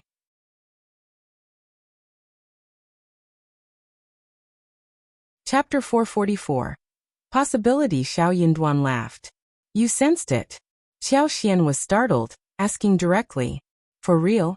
What happened?" Xiao Yunduan, who had not wanted to say it in the first place, did not conceal the incident and revealed the whole truth. In the end he said, "It is not a big deal anyway." Qiao Xian got so annoyed. "Is it the young master Zhao who visited cousin the other day? He is so horrible. Good that you did not get tricked, otherwise it would be very difficult to get your name cleared." It was an imperfect plan, but it worked out well in the end. If Xiao Yunduan had visited Dean Meng's study and Zhao Guanghua denied that he passed on the message, then Xiao Yunduan would have had no excuse to defend himself. Zhao Guanghua was wealthy and gentle, and the college would have definitely taken his words into account. Even if this was put into the governmental office, her father would not have defended Xiao Yunduan because he would have thought that this was too humiliating for him. Worse, he would even accuse him of the wrongdoings. Xiao Yunduan smiled.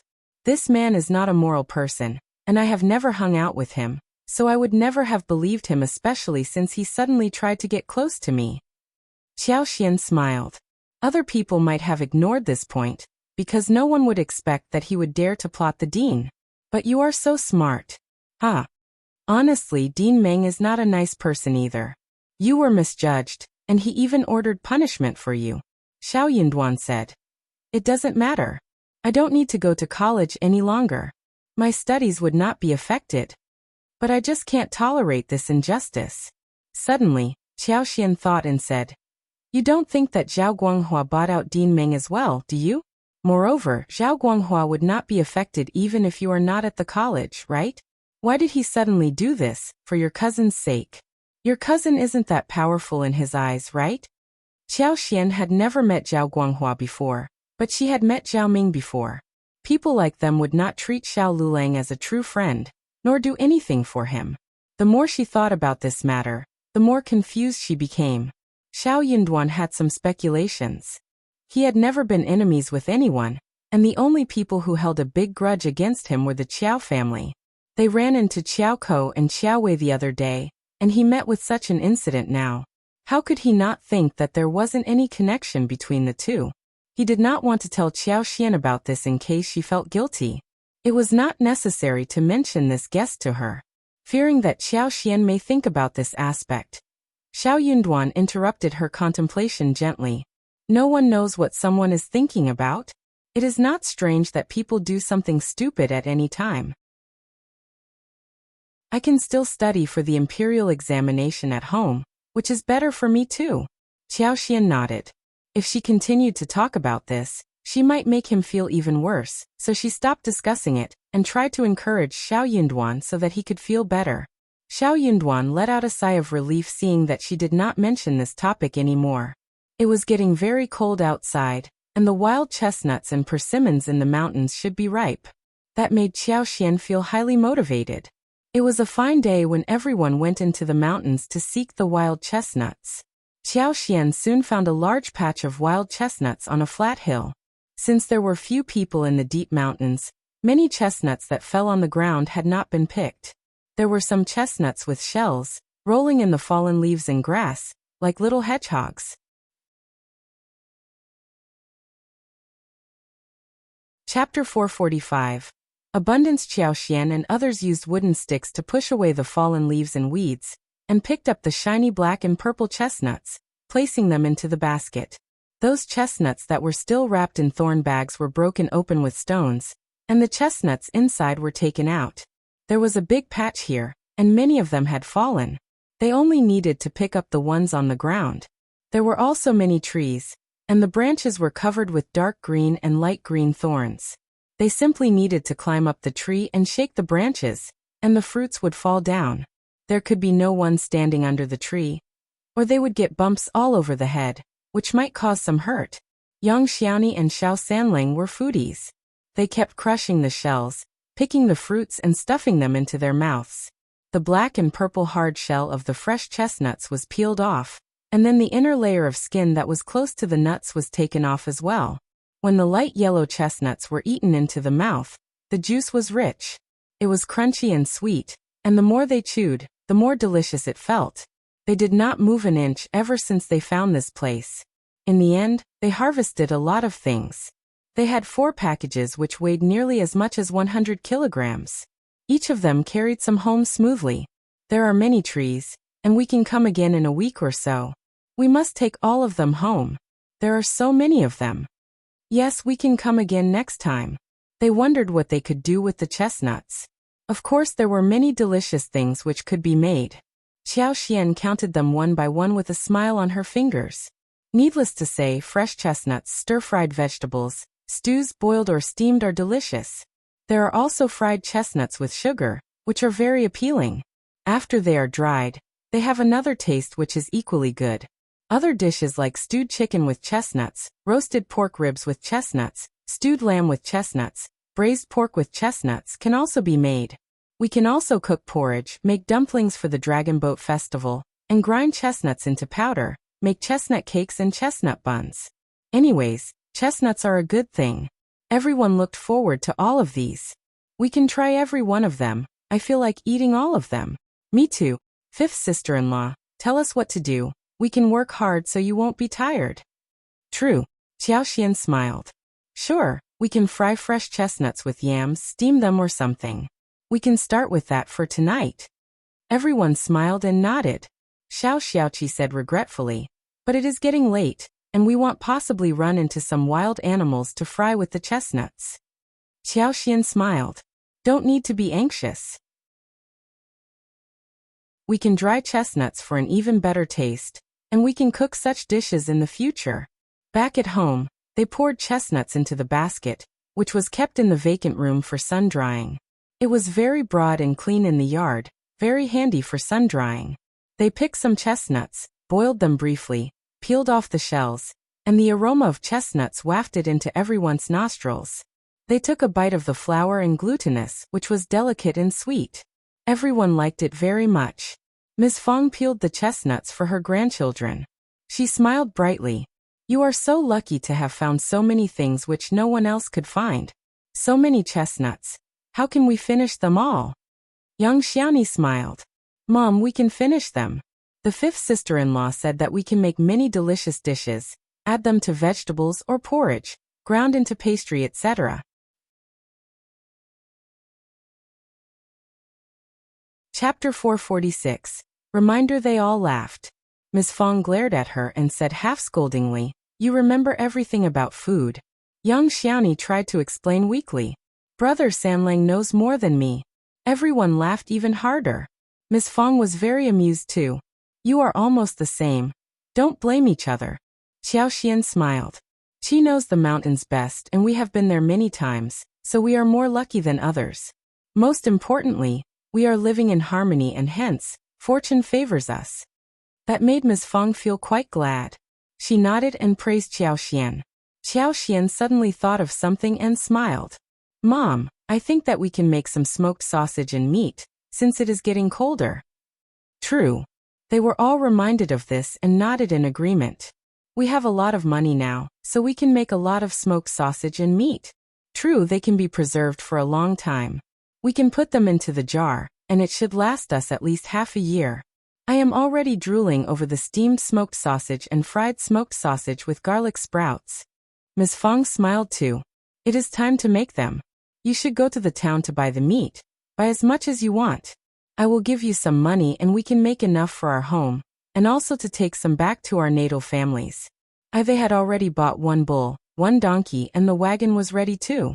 So it was quite handy for them to go into the town. They would store some smoked meat and sausage in the past, no more than 10 kilograms, which would be finished after a few days. This year, things were different. Hearing that they could take the meat back to their own parents, Miss Su felt so happy and started to come up with some ideas. Qiao Xian was very interested and most knowledgeable about food. She was living a very easy life as long as the Qiao family was out of sight. They had money now, and all the food she bought was the most original, pure, green and pollution-free. The taste was really good too. Let's buy meat to make sausages, meat, pork liver, pork belly, pig heads and pork knuckles. These can also be made into smoked meat, which is delicious. Also, we can make smoked ducks and fish. Let's pick some big ducks and long fish, which should taste better than pork. Ms. Fang and the others were all shocked. No one in the village had made this kind of smoked meat before. Young Xiaoni smiled in agreement. Fifth sister-in-law is right. Her words make me feel so greedy. Mom, let's make them please. Yeah, we can fish in the river, find big fish. True. Okay. Ms. Fang smiled. Let's make them all. Buy 10 big ducks home when you shop for meat on the street. They all smiled and nodded in agreement. So the next day, Xiao Sanlang and Yang Xiaoni went into the town to buy meat and ducks. Xiao Xian and Xiao Yinduan went into the mountains to dig winter bamboos together with Tao Tao and Qi. Qi had spoken about the winter bamboo the day before, and he knew where wild bamboo forests were. Those were good things that should not be missed. Hence, they went into the mountains to dig winter bamboo. Digging bamboo needed experience. It was not that easy and did not always guarantee a good harvest. But the winter bamboo in the soil was not a problem for Qiao Xian.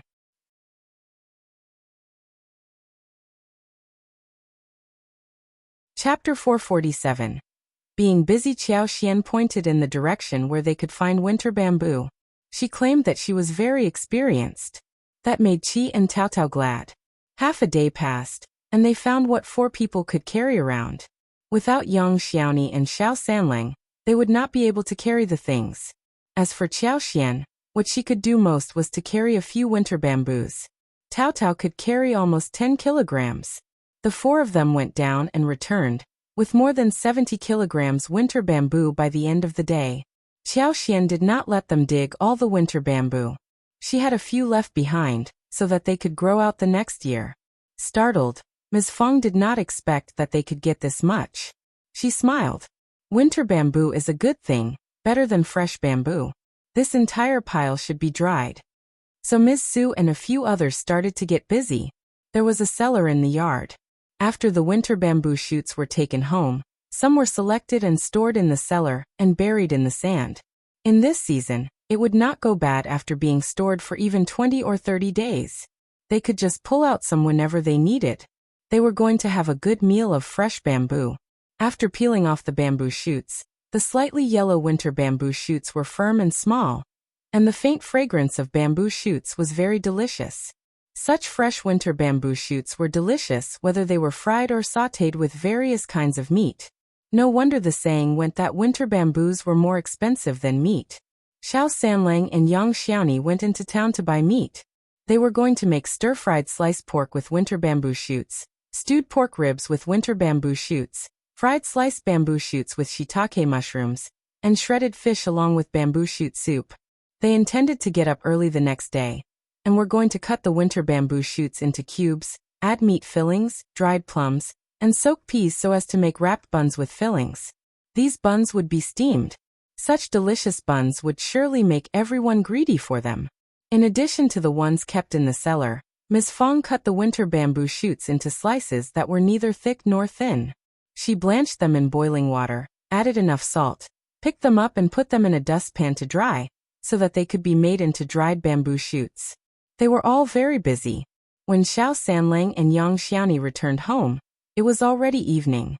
Ms. Fang understood that the couple must have eaten and bought a lot in the town before they decided to return home.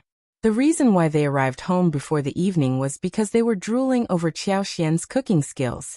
Thank goodness for that. The 2 of them bought half a piece of pork and asked the butcher to cut it into pieces suitable for making smoked meat. They bought another 20 kilograms of meat for making sausages, as well as casings. They also bought what Qiao Xian asked them to, which included 3 pig heads, 6 pork knuckles, 2 pig livers, and 3 pig stomachs. They even had rib bones and pork belly with them. They managed to buy 20 ducks who quacked all the way home. They could not deal with the ducks this evening, so they were kept in the shed in the yard.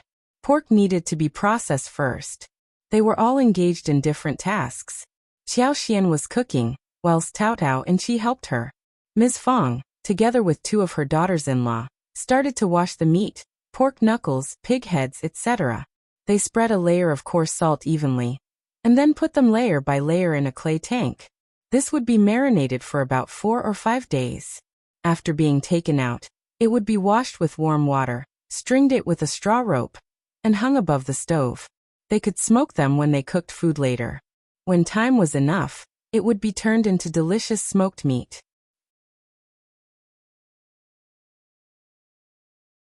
Chapter 448. Smoked fish. The sausage required a little more effort. They washed the meat, cut it into small pieces, and marinated it with various seasonings. It was put into the casing at noon the next day. After that, it was also hung on the stove to be smoked naturally. Ms. Fang made the sausage whilst Ms. Su and Yang Xiaoni killed the ducks.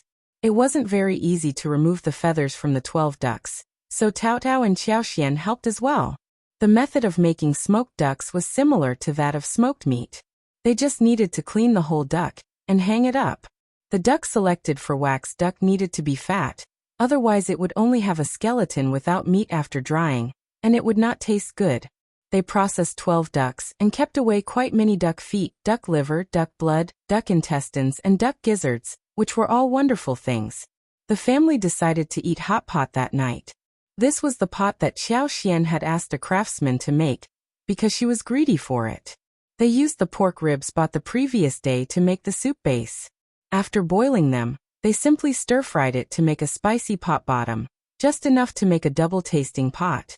Apart from the intestines, they had a few more vegetables prepared, such as yam slices, wax gourd slices, shiitake mushrooms, taro slices, winter bamboo shoots, spinach, coriander.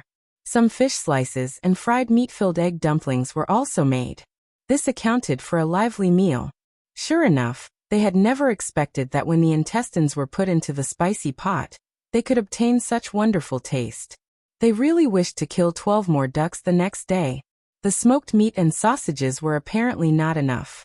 Ms. Fang decided to buy some more meat to make another batch, so they could be hung on the stove and sun-dried for later use.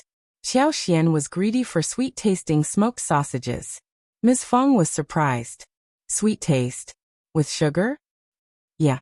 Qiao Xian smiled. But salt and other seasonings should be used as well, not too much, but sugar has to be enough. It would be good, trust me. Ms. Fang smiled and agreed to her request readily. I am just curious. I trust you. Let's make some soon, and we are all going to have a taste of such smoked sausages. So, it was decided that they were going to make 15 kilograms of sweet-tasting smoked sausage. When the smoked meat and sausage were settled, they were all motivated to make some smoked fish. Qiao Xian thought of the water pool she found when she entered the mountain before, so she said to Qi, "Why don't we go there? The fish in the deep pond are bigger, and it's the best for making smoked fish. Although there are big fish in the river, the number is relatively less. Also, the 3-finger-wide small fish, or mandarin fish, or yellowhead catfish are not suitable for making smoked fish." Qi agreed.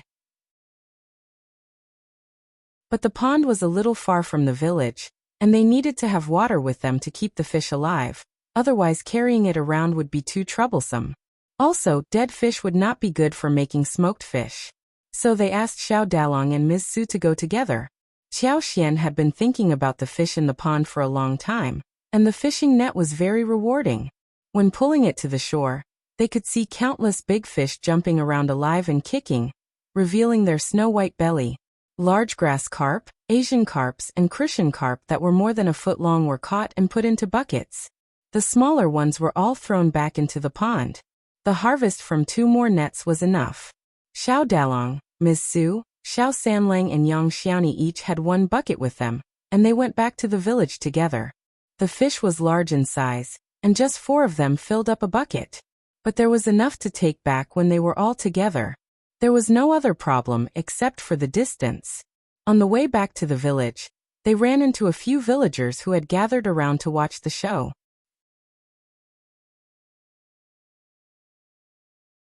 Chapter 449. Busy is that fish? It is so big. Will it taste good? It smells horrible. They are different from us. They can put oil and spices in their food, and it should taste good. I have heard that fish is served at restaurants in the city, and the dishes are all very delicious. Everyone from the first section of the family laughed. Fish was taken home as food, of course, but they did not want to talk about this with the others, in case some trouble arose like how the incident regarding mushrooms occurred. The big fish in the deep water pond looked delicious at first glance, so they specially reserved 2 fish for kimchi at night, and left the rest to be smoked. After the big fish were processed, they were marinated like smoked meat, and after a few days, they could be hung in the sun for exposure. After drying, they could be put away and stored. The first section of the family especially liked making smoked things, so they were busy for a few days. Qiao Xian went into the mountains again, and brought some chestnuts, winter bamboo, yams and lilies back. They were either sun-dried or preserved in the cellar. They were all excellent food for winter. Qiao Xian could find a lot of wild stuff with her superpower, but she was not very interested. She only found abundant ones for personal use rather than for selling them. She had better and more relaxing ways to make money, and she did not have to run after such small earnings. So little and exhausting process. There were also a lot of persimmons, but they were too soft, and the skin would break if they touched them, and the birds in the mountains especially liked to bite this. There were also insects such as ants, who had pecked and broken these before they turned ripe. So they left those persimmons alone. There were 3 persimmon trees in Qiao Xian's garden. The branches were luxuriant and full of red fruits. Every day, they could pick a basket and a half to satisfy their hunger. Qi hunted a few more wild rabbits and roosters, all of which were going to be smoked because there were so many of them. They even fetched some fish and shrimps from the river close to the village, and picked a few to keep in the pool. As December arrived, the days turned cold, and they stopped going into the mountains. Qiao Xian did not want to leave home either. They had a very solid house, enough clothes, plenty of blankets and surplus wood for winter. Ms. Su, Yang Xiaoni and Qi found the days to be boring. They either visited friends or went into the mountains to chop some wood. Qi visited the mountains every now and then. He could bring a lot of interesting things home every time he went there. There were roosters, rabbits, grouse, mountain otters, muntjac and so on. Once he even brought back 2 Ganoderma for Qiao Xian. The only regret was that no wild sheep had been hunted. Qi, for some reason, wanted to get a wild sheep home, no matter what. Meat was easy to preserve in winter. The winter in ancient times seemed to be extraordinarily cold. The countryside was a few degrees colder than the city. These wild game would not go bad after 3 or 4 days of storage. Moreover, Ms. Fang could turn them all into smoked meat. They shared a few of them with the 2nd and 3rd section of the family. After making smoked meat, Qiao Xian suddenly started craving for sour meat, so she made 2 more pots of sour meat, one with pork belly and pork ribs, and the other with roosters. It was quite easy to do. They washed the meat and marinated it with salt for 3 or 4 days. They stir-fried the glutinous rice in an iron pan until it was fragrant and the rice grains turned slightly yellow. After cooling, they added seasonings, mixed the meat and rice, and put it in a jar. They sealed it well, and it will be ready in about half a month. They could be stir-fried quickly with chili peppers, sour, salty, fresh and spicy, and were very appetizing. After doing this, the meat would also turn extra chewy.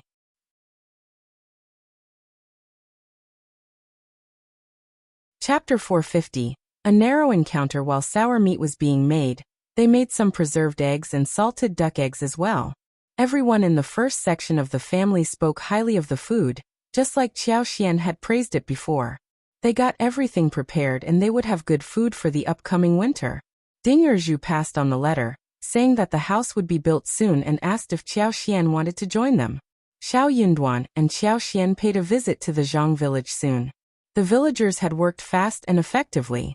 Due to Ding Erju and Madame Zhou's keen supervision, they did not cut down on their labor work. They had done the work according to the paper Qiao Xian and Xiao Yunduan gave them. The pond next to the vegetable garden had been dug by the tenants. It was finished, and there was a circle of green bricks about 1.5 meters wide that had been laid on the ground. Some pits were prepared for spring tree planting. A willow, 2 peach trees, 1 elm tree, 1 locust tree and 1 mulberry tree were planted beside the fish pond.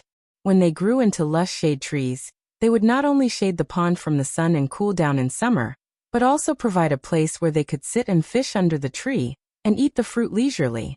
When they could not finish the fruits, they could feed it to the fish in the pond. How wonderful! Xiao Yunduan and Qiao Xian were very satisfied by what they saw. The leader told them that they could have the house settled after a few more days, and they were invited to have a look at it when the work was all done. After completion, they would immediately install doors, windows, furniture, and then when the house was cleaned, people could move in within 2 days.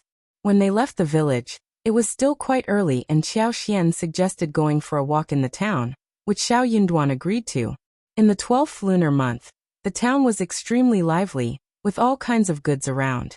Countless people were choosing thick cloth, cotton, buying dishes, candles, paper money, various dry goods and so on. It would be even more lively as they approached the year-end. Qiao Xian enjoyed shopping and bought a lot of odds and ends. There were small toys that children liked, silk flowers and snacks.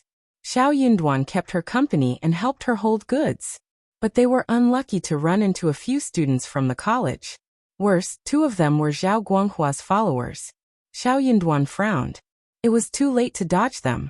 Zhao Guanghua's followers knew that Zhao Guanghua hated him, so they wanted to tease him.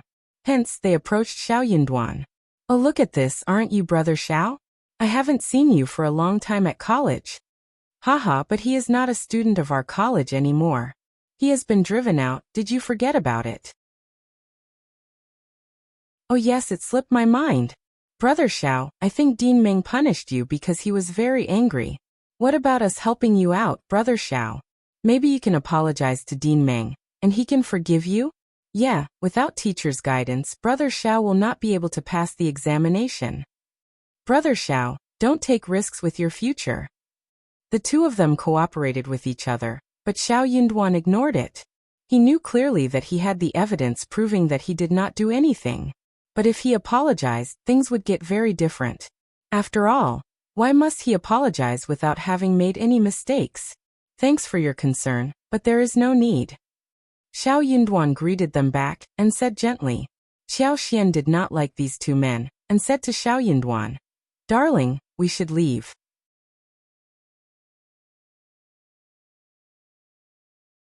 Chapter 451. Strange elderly man Xiao Yunduan spoke to them with a lowered head. "Sorry, we are heading home soon. You can continue with shopping." The others in the gang were in a good relationship with Xiao Yunduan, but when cultivated talent Lin and trainee Lu were teasing Xiao Yunduan, they did not dare defend them. Otherwise they might offend Zhao Guanghua, who would surely punish them in return. Hearing that he was leaving, everyone let out a sigh of relief, waving him goodbye. Cultivated talent Lin sneered. "Brother Xiao, you really don't understand that we are helping you, right? Instead, you are trying to drive us away?" Trainee Lu snapped. "Brother Xiao doesn't understand our kindness, but we are still Brother Xiao's friends who care about you. If you don't want to go back to college, Brother Xiao, you can go to the elderly man who claims himself to be enriched with knowledge and wants to find a disciple. You can give it a try, maybe you can make it to a high level in the examination." "Ha ha ha. That is very true." Cultivated talent Lin laughed as well. The other students who heard about the elderly man could not help but feel like laughing. Xiao Yunduan and Xiao Xian left the place in a hurry. "Darling, those two men are so annoying. Don't get mad, just ignore them." Xiao Xian responded angrily as she took Xiao Yunduan's arm. Xiao Yunduan glanced at her, saying with a smile, "No, I am not angry, you should not be angry either." Xiao Xian was startled and laughed. "I got angry, yes, but you didn't, right?" Xiao Yunduan grinned at her. "Don't be mad. Me and them are never going to hang out together, so I don't care what they say." "Okay." Xiao Xian nodded with bent eyebrows. She felt so relaxed as she asked curiously, "But what elderly man were they talking about?" Xiao Yunduan shook his head. "No idea." Xiao Xian's eyes brightened and she suggested, "Let's go to Mingrentang and ask Manager Qin about it." The town was too small for Manager Qin not to know everything. Xiao Xian wanted to explore the man's words. She was curious about what she had heard.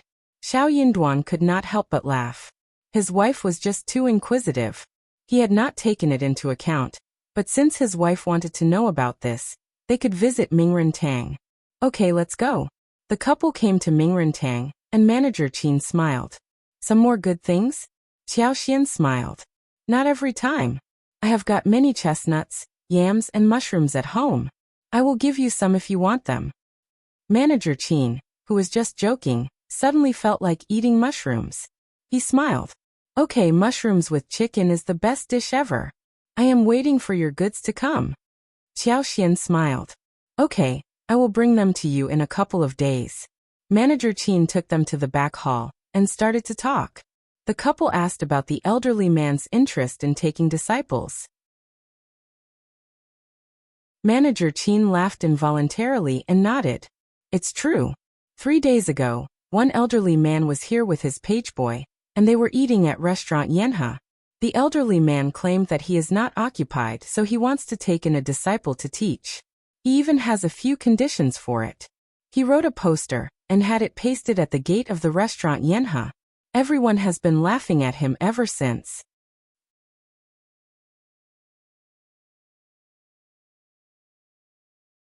Chapter 452. Interesting man Xiao Yunduan and Xiao Xian found the whole thing very interesting. "We did not notice the poster when we went in." We will check it out later. Manager Qin smiled. The poster is gone. Someone ripped it off. The page boy in our medical center went to join in the fun, but after listening to a few words, the poster required that the students who want to consult him must be a cultivated talent, be under the age of 25 years, not be too fat or too short, and have a good-looking appearance. Also, he must write well, be smart and studious, be diligent, be healthy, be on call, and so on. But most importantly, be in line with his feelings. So, even if that disciple meets every other condition, but does not stand in line with his feelings, he will not pass on any knowledge to him. This is just a joke.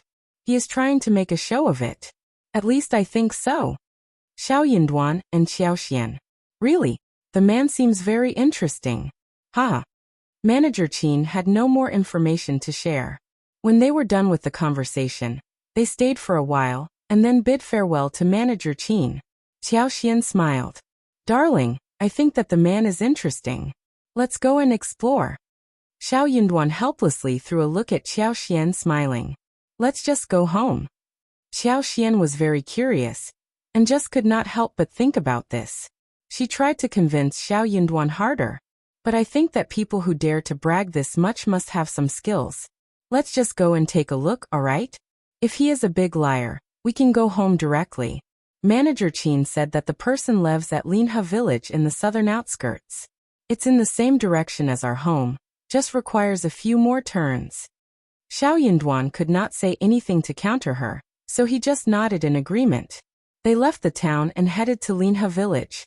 The elderly man and the page boy lived in an old house, which looked neat and well arranged with a small yard. Excuse me, is this elderly Yin's home? An elderly servant squeaked the door open and looked expressionless. Here for the teacher? Write some words first. The couple. Qiao Xian smiled and gave Xiao Yunduan a push. Darling, let's do it. Xiao Yunduan was here to keep Qiao Xian company for fun, but when he heard the servant's tone, he could not help but feel unconvinced. He nodded and said to the servant politely, It is cold outside. Can you let my wife inside so she can get warm? The servant looked at Xiao Yunduan, eased his expression and nodded. Okay. Thanks. Qiao Xian smiled and went into the room. The servant took Xiao Yunduan to study close by. It was very quiet in the house. The elderly man must be away. The inside and outside of this house were clean and tidy. Although it was an old house, it had obviously been repaired. It looked quite simple and rustic, but it gave people a very comfortable feeling. That servant was in his 40s, dressed in a dark outfit. He did not particularly show anything, but Qiao Xian felt that he was not just an ordinary servant. Maybe this elderly man was capable of something. That would be great. Qiao Xian started to make imaginative stories in her head and looked up, seeing Xiao Yunduan walking towards her.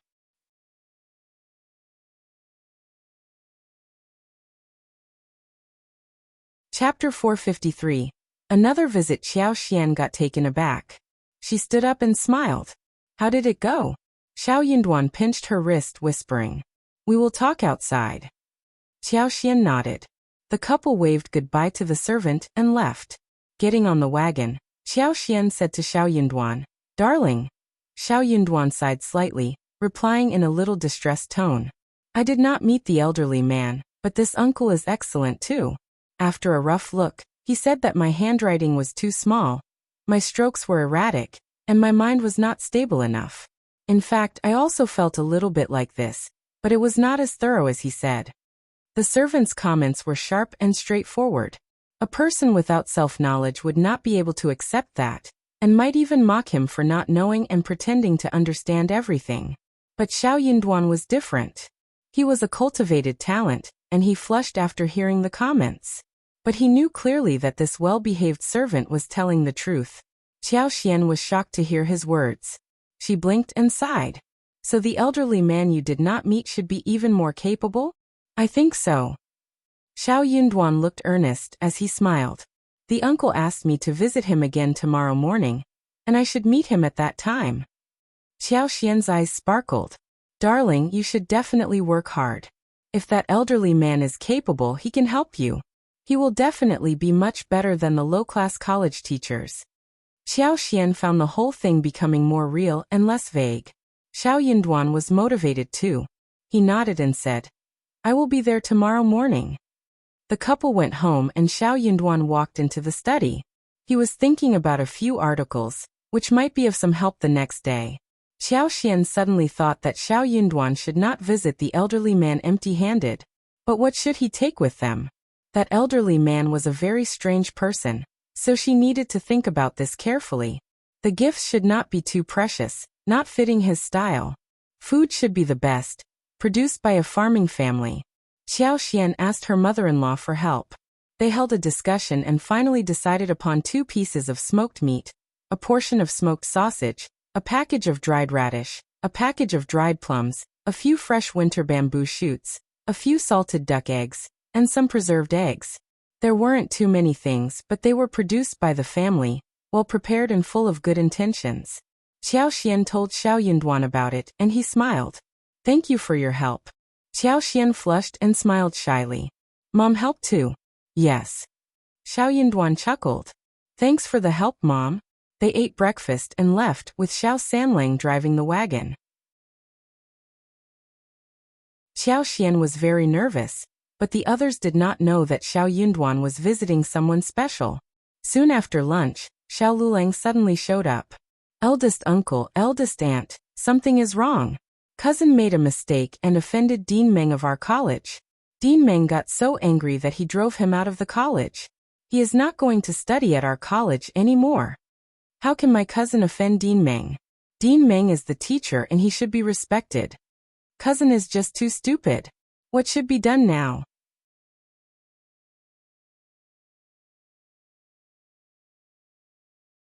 Chapter 454. What? Xiao Lulang kept making complaints, pretending as if he was distressed on behalf of his cousin.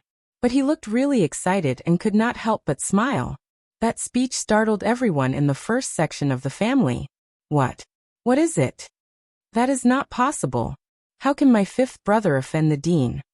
Yet you must have heard it wrong. Talk about it in detail. How did Yunduan offend Dean Meng? Xiao Lulang cleared his throat. "I went to the college yesterday and heard about this. But I am so concerned about him, so I hurried back. Where is cousin? Is he not at home? Is he too ashamed to come out? But it is his fault. The incident just happened. And he can't escape from it. We have to solve the problem, right?" "Yeah." Eldest uncle nodded. "Just tell me what happened. Yunduan is not at home. It is so annoying." Hearing Xiao Yunduan was not at home, Xiao Lulang was surprised, but he became cheerful again. Good that he was not at home, in case he was interrupted. "Let me tell you. Let me tell you." Xiao Xian walked in at that moment. Hearing Xiao Lulang's arrival, Xiao Xiaoqi rushed towards Xiao Xian. He did not trust his cousin, but he trusted his 5th sister-in-law. Hearing what Xiao Lulang said, Xiao Xian looked at him angrily. Xiao Lulang glanced at Xiao Xian indifferently. "5th sister-in-law, don't mess around. This is a huge deal." "Since it is a huge deal, I am telling the story. You are just trying to mess around. I know this better than you.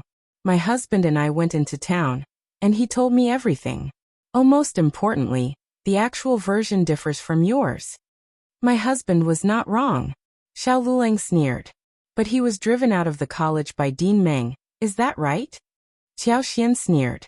"That is because of the money. Someone set him up. That is just a claim made by him. You are the one making a false claim, and you wish that my husband is not doing well." "Stop it." Miss Qiao turned impatient. "Shut up, Xiao Lulang. Miss Qiao, you talk." Yang Xiaoni added. "Yeah, 5th sister-in-law, tell us the truth." Everyone supported Xiao Xian and ignored him. Angrily, he turned to the eldest uncle. But eldest uncle did not meet his eyes. Xiao Lulang sneered inwardly. "Okay, let's hear her version." Xiao Xian narrated the whole thing step by step.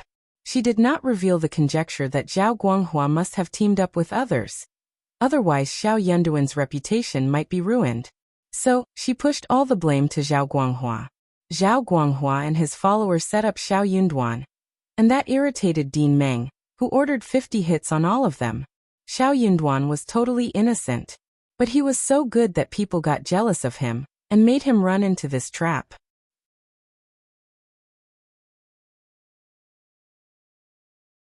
Chapter 455. Nonsense. Dean Meng was too angry to say anything, and he was used to being respected all the time. He had to vent his anger when his favorite orchids were broken. He just could not hold the anger to make himself feel worse. That was why Xiao Yunduan did not want to continue facing the wrath and chose to go home. He could still study at home. Ms. Fang and the other members of the family became irritated. They could not blame Dean Meng, but they were all thinking the same thing inside their hearts. They were quite disappointed as well. Wasn't Dean Meng supposed to be a knowledgeable scholar? How could he behave so unfairly? Xiao Lulang did not believe what Xiao Xian said. If it had not been cousin's fault, why didn't he defend himself? Didn't he feel unhappy? Dean Meng is not a confused man. Xiao Xian was surprised. Dean Meng is never confused. He loves the orchids and he was very angry. Also, didn't I just say that my husband did not defend himself because he did not want to make Dean Meng feel even worse?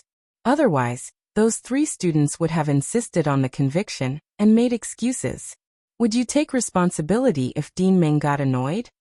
Those students already admitted that they broke the orchids, and they set up my husband because they were jealous of him. My husband had an alibi, clear and straightforward. Everyone from the college knows about this, but only you have no idea what is going on. Cousin, you have been reading for years, but you still don't know that you should look into the case first before spreading the story. Xiao Lulang. Ms. Fang got annoyed and snapped at Xiao Lulang. You ruthless man. How dare you come to us and talk about this? But for Miss Qiao, we would all have been scammed by you. I am warning you, you should not think about spreading the rumor in the village. Otherwise, I will give you a hard time during the new year. You better pass on the warning to your mother too. Xiao Lulang shivered out of anger, but he looked very guilty. Xiao Dalong, who had always had a good temper, was not pleased either. Cousin, it is your fault. You should have looked into the matter first before telling us about it. You just frightened us. Eldest uncle sighed annoyedly too. Lulang, you don't do this anymore. Dalong is right. You should talk about something only after you look into the matter. Xiao Xian chuckled. I have noticed that you have been at home after the college examination, and you have not been to the college for a long time. You must have lost the method of looking into the news. It is soon going to be the new year. Are you going to college or not after that? What about going there after the spring plow next year? You need to do some labor for your home since you are not promising enough to have a future in studies, right? You can't just not do anything, right? Xiao Lulang got both annoyed and embarrassed. What do you mean? He was too guilty to go to the college again after he failed the college examination. He had been hiding at home, claiming that he was exhausted. So he needed to stay at home and rest. Xiao Xian did not like to reveal people's drawbacks, but she wished to reveal Xiao Lulang's shortcomings at this moment. She was very willing to do so. Cousin, you are a scholar. How can you fail to notice my meaning? I am being kind-hearted.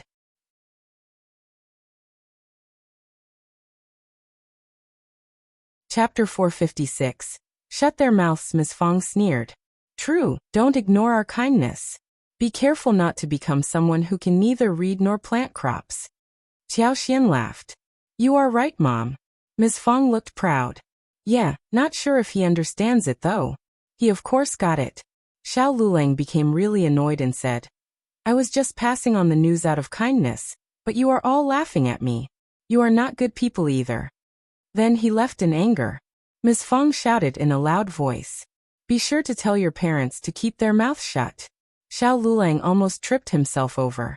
Eldest uncle could not help but look at Xiao Xian. Lulang is already suffering a lot for not passing the examination. Why push him? Miss Fang was displeased.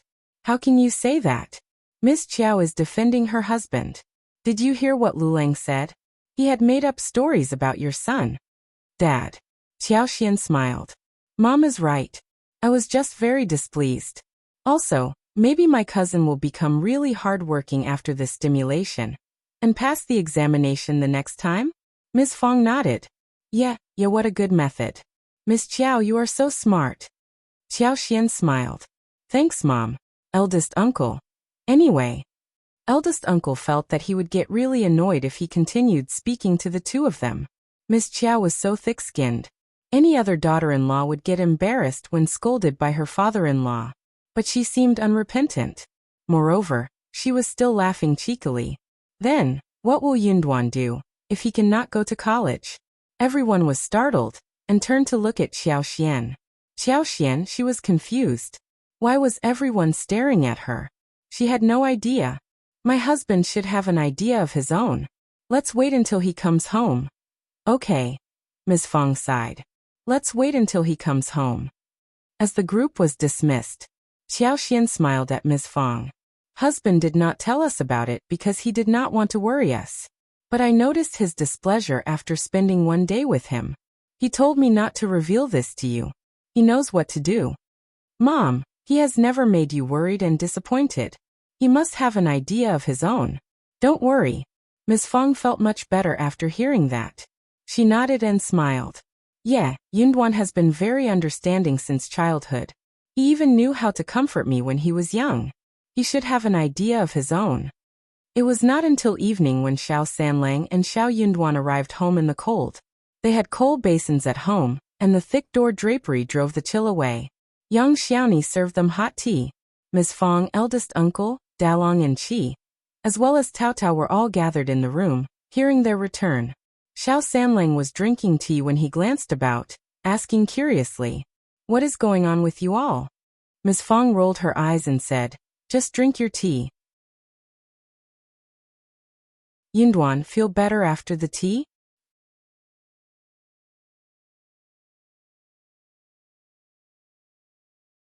Chapter 457. Hesitation. Xiao Yunduan nodded and smiled. I was in the wagon and I should be fine. But the third brother was out in the cold. Ms. Fang said, he has thick skin and with so many clothes on he won't freeze. Xiao Yunduan chuckled. Mom, anything you want to tell me? Ms. Fang sighed. I don't know what to say, but let your wife recount the story. Xiao Yunduan's heart skipped a beat, as he turned to Qiao Xian nervously. What was going on? Qiao Xian gave him a comforting look, and narrated the episode about Xiao Lilang's visit. Xiao Sanlang snapped angrily. What a scumbag. He wishes us bad luck. How horrible. Xiao Yunduan said, Mom, don't worry about this. Believe me, I am not affected by this turn of events. I can definitely make it in the next examination. Ms. Fang replied, but you can't go to college again, can you? Is it okay if you don't have anyone instructing you? Dean Meng should know that you are innocent. What about begging him for forgiveness with some precious presents? No need, Mom. Xiao Yunduan smiled. Don't worry, I know what I should do. Ms. Fang still looked hesitant. Xiao Yunduan was worried that she would do something behind his back, so he added, Mom, I have visited the province 2 times and I have learned more than I could ever learn here at the college. Brother Xie is from a literary family, and with his help, I can do better than ever. Moreover, I will go to him in spring again. Also, Mom, just think about this. What can I learn from someone like Dean Meng?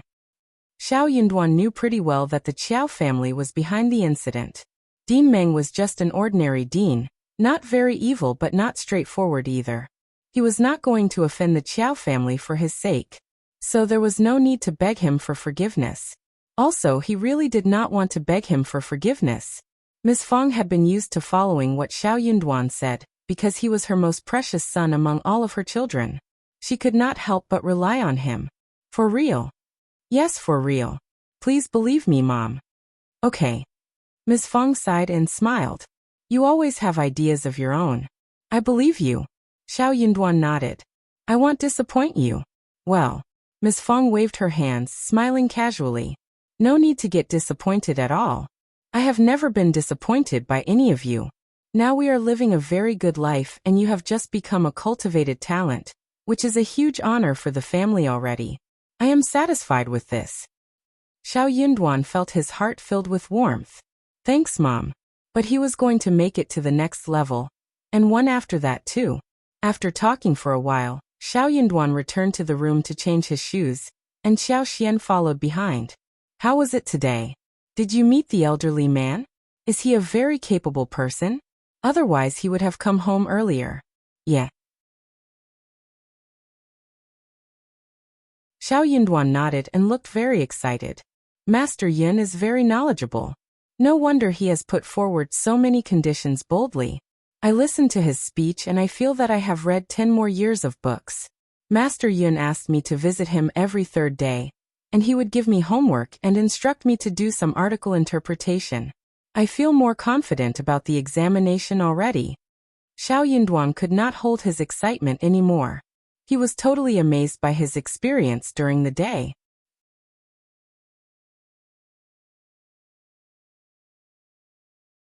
Chapter 458. Capable elder man. If he had been 70% certain that he could make it to recommended man, now he was 90% sure that he would make it. After studying with Master Yun for half a year, he was even 70% sure to make it to the final shortlist. If he continued, he would definitely make it to Advanced Scholar 2. He was feeling different now. Thanks. But for you, we would not have visited him the other day.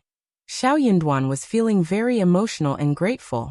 Had it not been for Qiao Xian's curiosity, they would not have insisted on going there, since everything sounded so ridiculous at that time.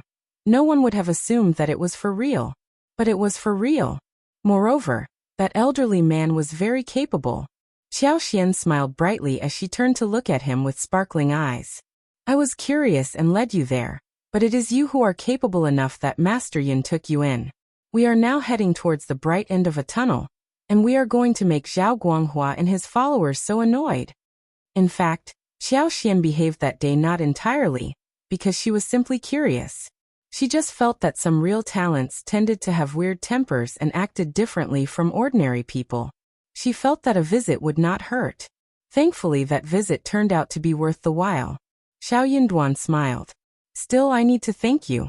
No wonder, Mom calls you a lucky star. Qiao Xian smiled too, but she was feeling quite shy. Xiao Yunduan added, Master Yun says that he is willing to teach me, but he can't take me in as a disciple now. That meant that he did not think Xiao Yunduan was qualified enough to become his disciple. His words made Qiao Xian feel motivated. She countered and said, But you are so good that Master Yin is still so particular about you? Just work hard, darling. He will accept you someday. Xiao Yunduan smiled and nodded. Okay. That was what he was thinking too. Qiao Xian asked Xiao Yunduan if Master Yin liked the presents. Xiao Yunduan smiled. He loved them, especially salted duck eggs, dried radishes, smoked meat and sausages. Actually, he liked all of them. At noon, the servants steamed salted duck eggs and fried smoked meat with dried radish and garlic sprouts. Qiao Xian was happy. Next time you can bring some delicious food with you. A few things each time, okay? Xiao Yunduan nodded with a smile. Those were not precious, but filled with his sincerity. Xiao Xian was very glad, so she wanted to celebrate a little, and cooked a few dishes. A dish of fried winter bamboo shoots with smoked meat, and a dish of steamed mandarin fish with smoked meat. She cut moderately thick bamboo shoots and stir-fried them with smoked meat. The winter bamboo shoots absorbed the excess oil from the bacon. The fresh fragrance of the bamboo shoots and the salty fragrance of the smoked meat complemented each other perfectly. She put them on a plate and garnished them with some green chives. The fragrance was tangy, the oil was shiny and attractive, and it looked wonderful. Qiao Xian's food was always so interesting, even though they were just the same dishes all over. Sliced smoked meat was neatly arranged in a circle around mandarin fish crossed with a knife. After steaming, the snow-white fish meat and the bright red and translucent smoked meat slices were mixed in half and half to contrast with each other. The steaming heat carried the fragrance into the air, making people salivate. Qiao Xian suggested that she was going to make claypot rice for lunch the next day. They had a few stoves and claypots at home. She had them made when they were processing smoked meat. They should definitely eat claypot rice with smoked meat.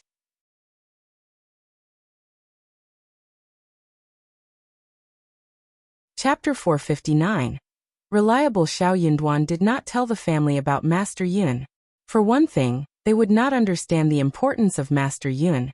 And for another, Master Yun did not allow him to reveal the secret. Master Yun liked him and had decided to take him as the only disciple. So he asked his servant Song to rip all the posters in the town. For that, he was laughed at by people, who believed that he must have learned of his mistake and stopped the fantasy. But he did not bother to make any explanation. He usually traveled around with a few servants and settled down whenever he felt like it. When he felt bored, he would take in some disciples and pass on his knowledge. He did everything on his own will. He did not care if he missed some potential talents. Real talents would never understand what they themselves needed, and had missed taking from him. Also, he believed that Xiao Yunduan was the most important disciple, whom he should not reveal randomly. Anyway, he just needed to understand what he wanted himself, and that was all. Xiao Yunduan had a donkey cart, so it was very convenient for him to travel there every third day, and spend one whole day from morning to the evening with Master Yin. He would always bring some vegetables from home, and smoked sausages for Master Yin and the servants to eat. Everyone liked the stuff from his house. He was thinking about holding some ceremony, but Master Yin waved that off. Hence he dropped the idea as well. Ms. Fang was worried that Xiao Lulang would spread the rumor about her son's dismissal from the college, so she kept an eye on the family to see what they could possibly do. But it seemed that there was no rumor that came out of their mouths, so she dropped the surveillance eventually. Xiao Lulang would not dare to spread any rumor. His inner secret was revealed by Qiao Xian. And with one more word out of his mouth, the first section of the family would talk much worse about him. Ms. Ma was worried too. She was quite scared of Ms. Fang, and she was getting more and more worried, for some reason. They thought that it would be the end of the whole thing, when third uncle and second uncle came to speak with eldest uncle, telling him that since Xiao Yunduan was driven out of the college, he could just drop the idea of attending the examination.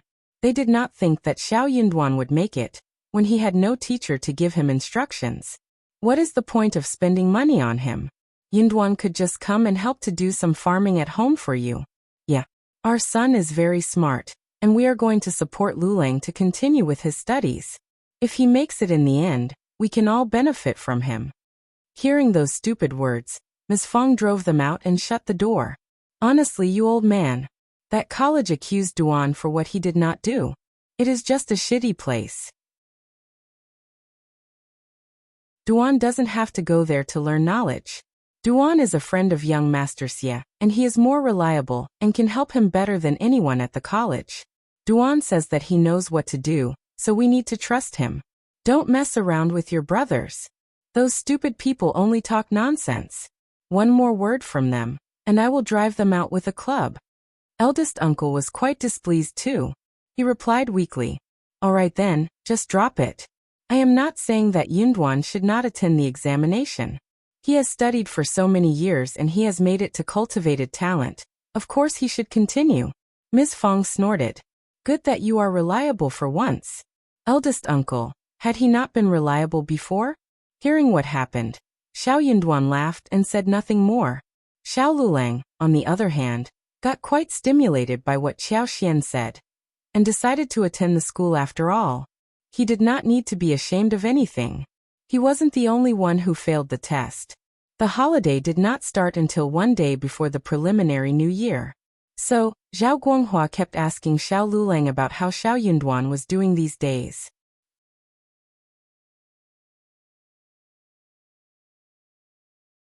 Chapter 460. Professional storymaker Qiao Wei was very pleased to see Qiao Xian and Xiao Yunduan having a hard time. So Zhao Guanghua was going to get some news out of the guy in front of him to make her happy. Xiao Lulang would never say anything good about Xiao Yunduan. He kept complaining about Xiao Yunduan, and described how distressed he was after he was expelled. Zhao Guanghua was very glad to hear the news. Soon he narrated the whole story to Qiao Wei. Qiao Wei was glad to hear this. She was now sure that Xiao Yunduan was never going to become a successful man in the future, and Qiao Xian would live the rest of her life as a rough, ordinary countryside bitch.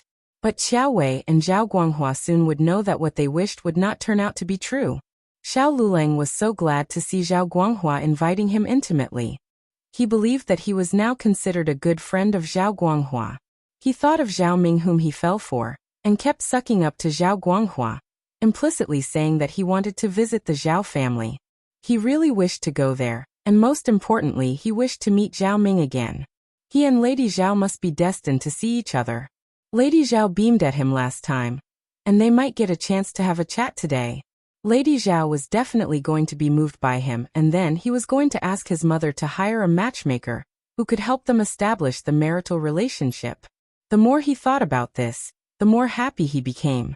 But he did not have a good residence. He wished that he could have an equally good house like that of the first section of the family. Xiao Lulang started to feel jealous again. But Zhao Guanghua did not care about Xiao Lulang at all. Even though he was not a smart guy, he could sense that Xiao Lulang wished to visit his home. However, Zhao Guanghua ignored his suggestion. He was not going to let anyone in his house. Zhao Guanghua did not even turn him down with excuses.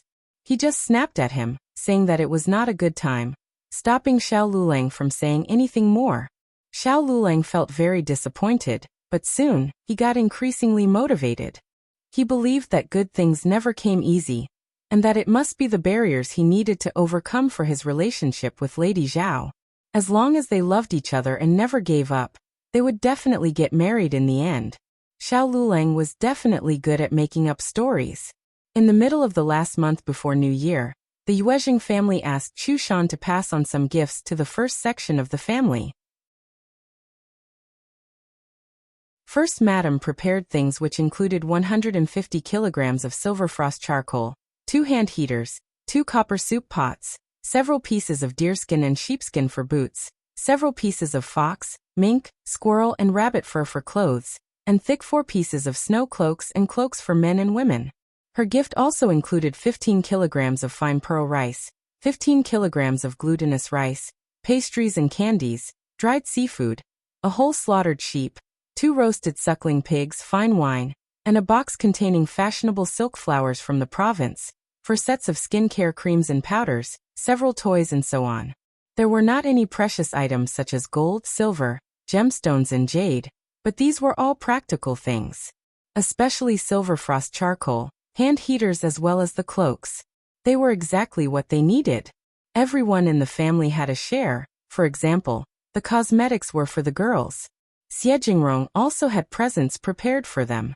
Xiao Xian and Xiao Yinduan were very surprised by what they received.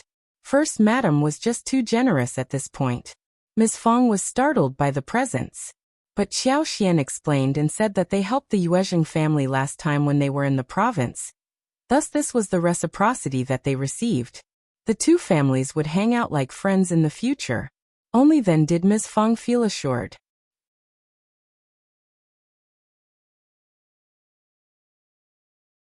Chapter 461 Pride. Yinduan is excellent. This is what a learned man should be like. Since you are all good friends, we should prepare some presents for them too. Xiao Xian nodded and smiled. You are right, Mom. They had a lot of space in the new house.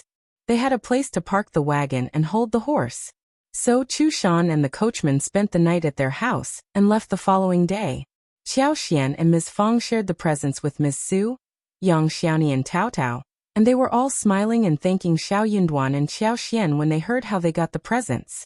Ms. Su was again feeling lucky not to have split hairs with fifth sister-in-law when she was first married. Otherwise she would never have enjoyed any of this. Fresh mutton was the most delicious. For dinner, Xiao Xian made pan-fried lamb chops, roasted lamb spine in sauce, and stewed mutton soup with yam. The roast suckling pig was cut into half and served on the table. The skin was ruddy, crispy and the meat was tender, fat but not greasy. Every bite was a pleasure.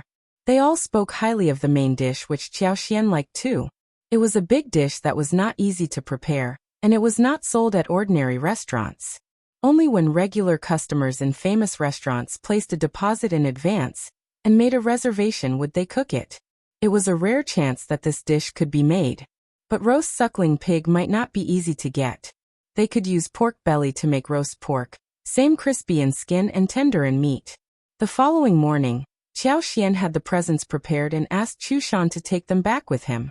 The gifts included homemade smoked meat, sausage and smoked fish, fresh shiitake mushrooms, fungus, and white fungus picked from the fungus shed, as well as dried chestnuts and honey from the mountains. There were some dried vegetables such as winter bamboo shoots, dried radishes, and dried beans packed as well. All of them were home-produced.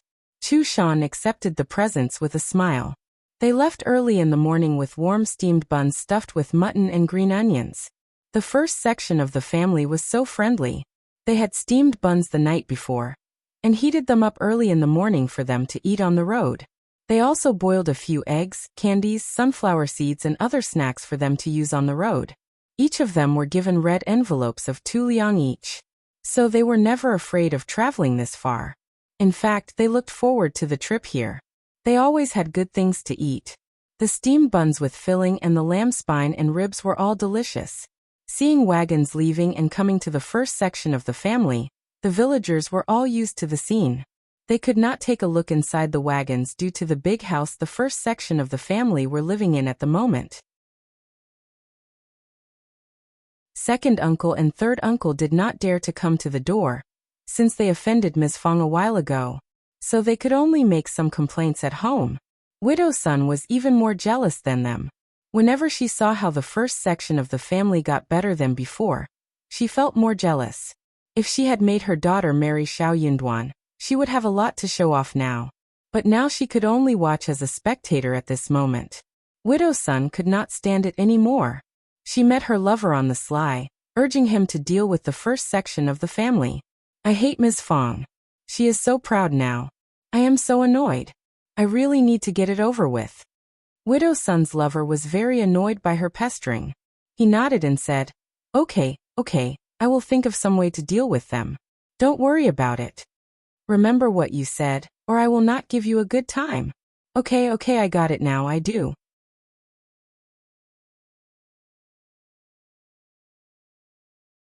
Chapter 462. Happiness. Widow's son stopped her complaining and waited to see the show.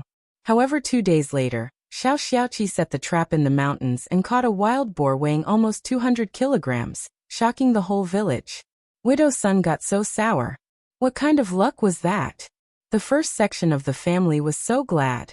They hired someone from the village to get the wild boar back and shared several kilos with the helpers. They made a sumptuous lunch for them to enjoy where they could eat as much meat as they could. They could even pack and take the leftover home. Everyone was so happy about it. The second and third section of the family were given only 5 kilograms each respectively. Ms. Niu had thought that they would be given at least 50 kilograms, so they were shocked when seeing what they received. Ms. Fang did not care about their displeasure. She smiled. We need to make smoked meat, and soon we will be taking gifts back to our natal families, especially the Qiao family. A decent amount has been given to you. When we get rich, you will get more. Those who were given meat from the first section of the family all nodded at this, saying that it was right. You are living separately, and that is all you should get. True. Xiao Erlang and Xiao Silang helped too, and they both got 4 kilograms respectively. Now you have 5 kilograms more. That is already a lot to be given to a cousin. I would have been so glad if my cousins did this for me. Some smart ones, when seeing the first section of the family living a better life, defended the first section of the family, hoping that one day they could get some help from them. All they needed to do was to defend them verbally. Widow's son and some others wanted to turn the family against each other, but they did not dare to. By the end, everyone was defending the first section of the family. Eldest uncle did not dare to counter his wife in public, so he had to pretend as if he did not catch the helping look his brothers threw to him. His brothers got so annoyed. Things were different now. A short while later, second uncle sneered. Eldest sister-in-law, you are looking down at us. Let's just wait and see. You should never come and beg us for help when you need it. Ms. Fang laughed. We won't. If we need help, we will try to come up with solutions ourselves. After all, we all have a life to live, and we can't just turn to others for help all the time. We are all people who can work and live well. Everyone nodded in agreement. Second uncle got even more annoyed after hearing this. He left the place with a sunken face. Ms. Fang felt so happy to have vented her anger in this way. When the crowd was gone, Ms. Fang, together with her daughters-in-law and sons, started to salt the wild boar meat and clean the yard. Soon she proposed. What about preparing the things to be taken to your mother's families? We have enough time. Ms. Su nodded in agreement. Ms. Fang said, how about Ms. Su and I go home tomorrow and Ms. Qiao the day after? What about you, Ms. Yang? Yang Xiaoni said indifferently. Mom, we will go and pay tribute to my deceased parents at their tombs after Minor New Year. Ms. Fang did not object. Okay, whichever you like. Qiao Xian agreed to go to the Qiao family the day after tomorrow. But she was not going to bring wild boar meat or any other precious things. She smiled at Ms. Fang. Mom, don't save me a portion of wild boar meat. We only need 2 chickens, 1 basket of eggs and a few pastries bought from the street.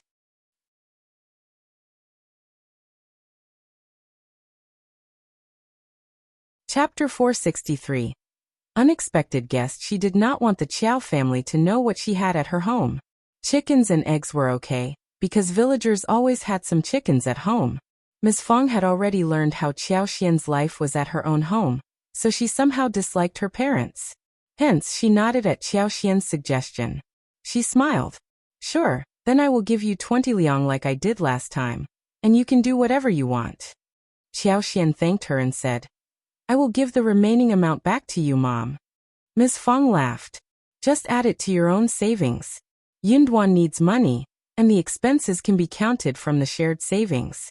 After all, when Yunduan becomes successful in the future, he will take care of his brothers. They can take care of him now.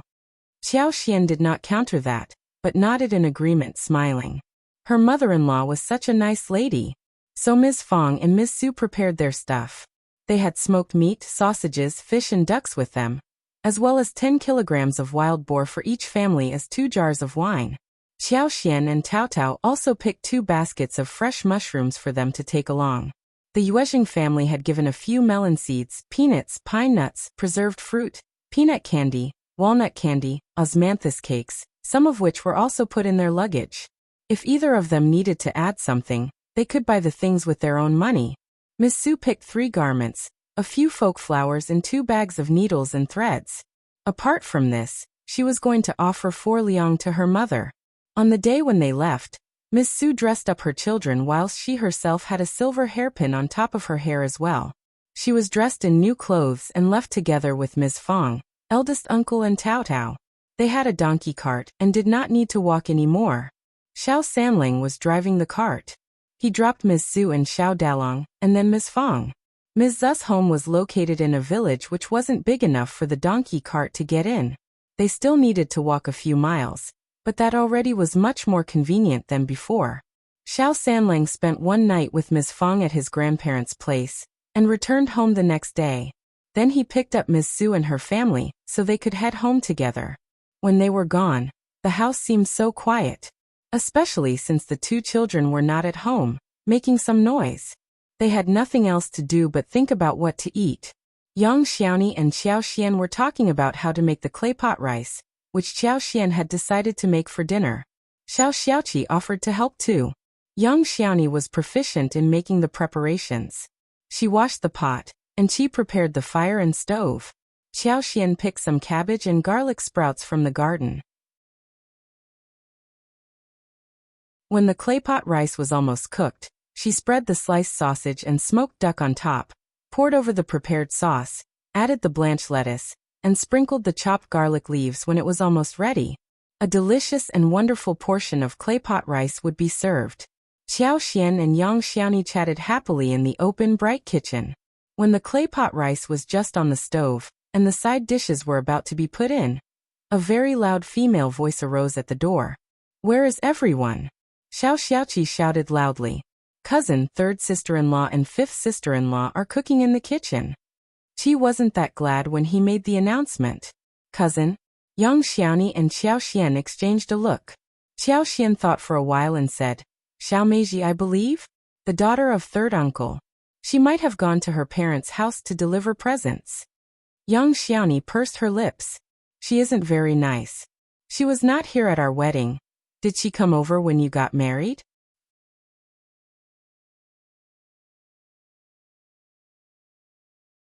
Chapter 464. No idea. Qiao Xian shook her head. Don't think so. Never heard of her before. Yang Xiaoni tooted. Wonder what she is doing here? Qiao Xian chuckled.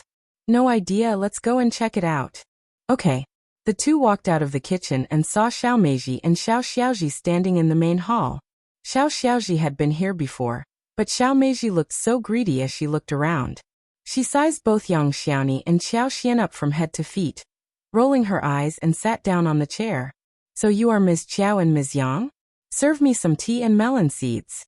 I am your relative, so I don't care about your foolishness. Shame on you that you don't know how to serve people. Xiao Xiaoji sneered too. Qiao Xian looked confused and blinked. Third sister-in-law, who is this woman coming to our home to show off? What is wrong with her? Yang Xiaoni laughed. I don't know who it is, but she seems to think that this is her home. Tut tut, how shameless. Xiao Xiaoji threw them a weird look. This is my elder sister. Xiao Meiji shouted loudly. What are you talking about? Before Xiao Meiji got married, the first section of the family had no standing in front of the second and third section of the family. Ms. Niu and Ms. Ma kept bad-mouthing the first section of the family. Xiao Meiji had heard a lot of stories and watched a lot of shows, so she never thought that the first section of the family was worth much. In her eyes, she believed that her family was better than the first section of the family, who were just their laborers. She was living at Jiangjia village, very far from Shouting village. The distance would require a whole day trip. But that was not very far after all. Xiao Meiji said that it was too far for her to go home. So she only came over before or after Chinese New Year every year, not otherwise. She did not want to give red packets to Qiao Xian and Yang Xiaoni when they got married, so she ignored the invitations. But when she came home this time, she heard about Ms. Ma and Xiao Zia cribbing about the first section of the family. Xiao Meiji got so annoyed that she wanted to teach them a lesson. Since this day, eldest uncle, Ms. Fang, and even Xiao Dalong, Ms. Su and Xiao Sanlang were all gone, Xiao Meiji decided to teach the others a lesson. Xiao Xiaoji let her hear. But she did not believe that the first section of the family would have built a really big house. Villagers always saved some money for a new house, and that was not a rare thing. Yes, they had a new house, so what? But when they came to the yard of the first section of the family, Xiao Meiji felt jealousy burning inside her heart. How ridiculous! Then she turned furious. Where did the first section of the family get this much money? They built a new house but never helped their family. How dare eldest uncle keep saying that he would take care of the second and third section of the family all the time? They were all liars. Xiao Meiji finally understood why her mother and sister were so angry. She pushed the door open and walked into the yard. Xiao Meiji felt more than sour. She was shocked. As she walked into the main hall and saw the fresh furniture as well as beautiful, crystal-clear glazed windows, Xiao Meiji wished that she had them all for herself. Note: she is just a small role, only in the story for a few chapters.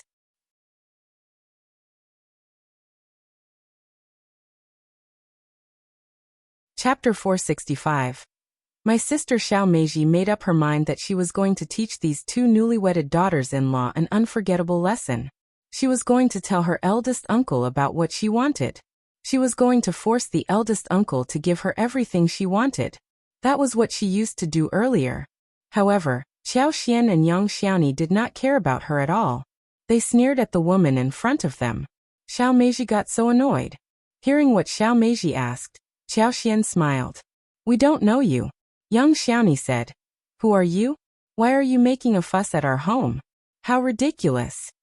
How dare you? Xiao Xiaoji shouted. She is my sister, my elder sister. Yang Xiaoni said.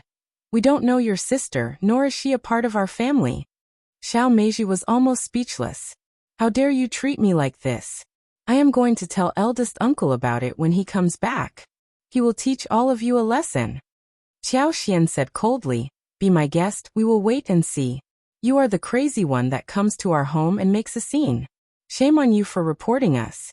Are you more noble than anyone else? Yang Xiaoni sized her up roughly. So you are Xiao Meiji? Instead of calling me third sister-in-law out of politeness, you are trying to teach me? You don't have any rules. Qiao Xian raised her eyebrows and snorted with her chin up. My father is an officer in the county. You want me to bow to you? Xiao Meizi's face twisted. You are bullying me. Yang Xiaoni suddenly let out a scream, startling Xiao Meiji and Xiao Xiaoji. She held Qiao Xian's wrist. Fifth sister-in-law, please go to the kitchen and check our clay pot rice. We must not let it get ruined. Qiao Xian laughed out loud. Her third sister-in-law was really a devoted foodie. Honestly. And here. I can deal with it here. Yang Xiaoni pursed her lips. We are making food, they can't stop us. Okay, then I will deal with the rice. Xiao Xian was totally amused by Yang Xiaoni, and returned to the kitchen. She must not ruin the delicious claypot rice for such people. It would be such a shame.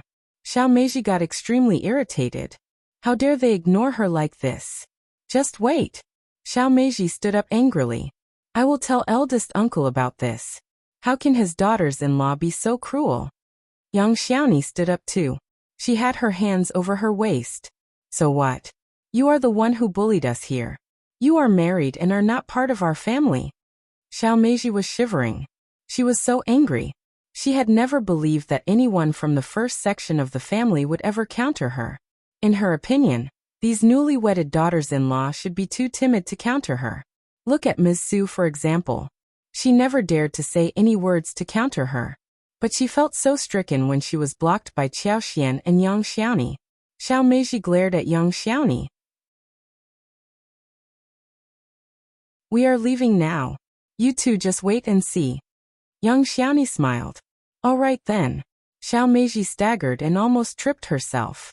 The two sisters had just walked out to the yard, when they smelled something that made them drool.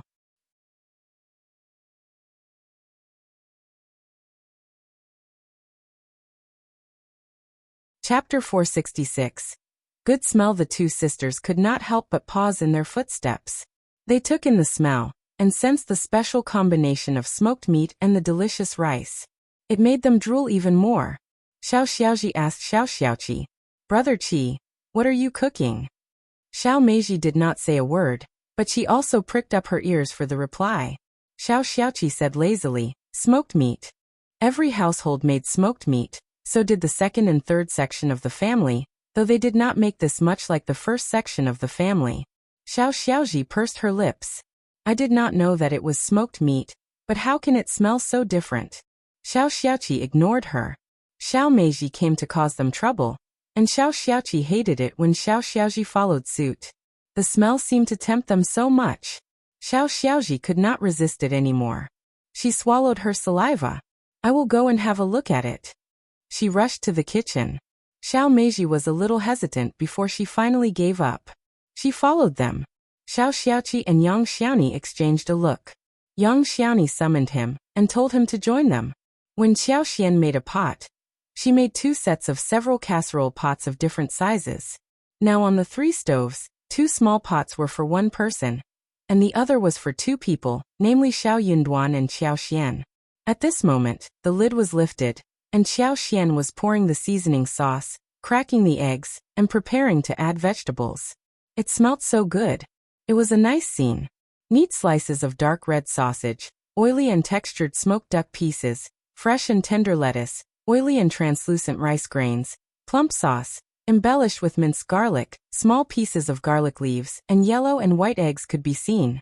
It looked just too delicious. They could not stand it anymore. Xiao Xiaoji could not help but lick her lips.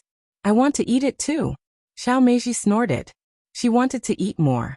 She and her husband had traveled all the way here and not eaten a thing. This delicious-looking dish almost killed her. She did not utter a sound but believed that if Xiao Xiaoji could be offered a portion, she would be given one too. They were together. Yang Xiaoni defended her food, and said, This is our dinner, just enough for us. See, it is smoked meat with egg and rice, that is all. You can make it at home too. Please leave now, we are going to eat our dinner soon. Xiao Xiaoji was very disappointed and annoyed. You are so stingy. Yang Xiaoni said. This is my dinner, of course you can't have any. Xiao Meiji snorted. With the eldest uncle and eldest aunt away, you cooked so much food. You are ruining food and wasting money. We don't need lazy and greedy daughters-in-law like you here. Xiao Xiaoqi immediately said, Cousin, we always eat this even when parents are here.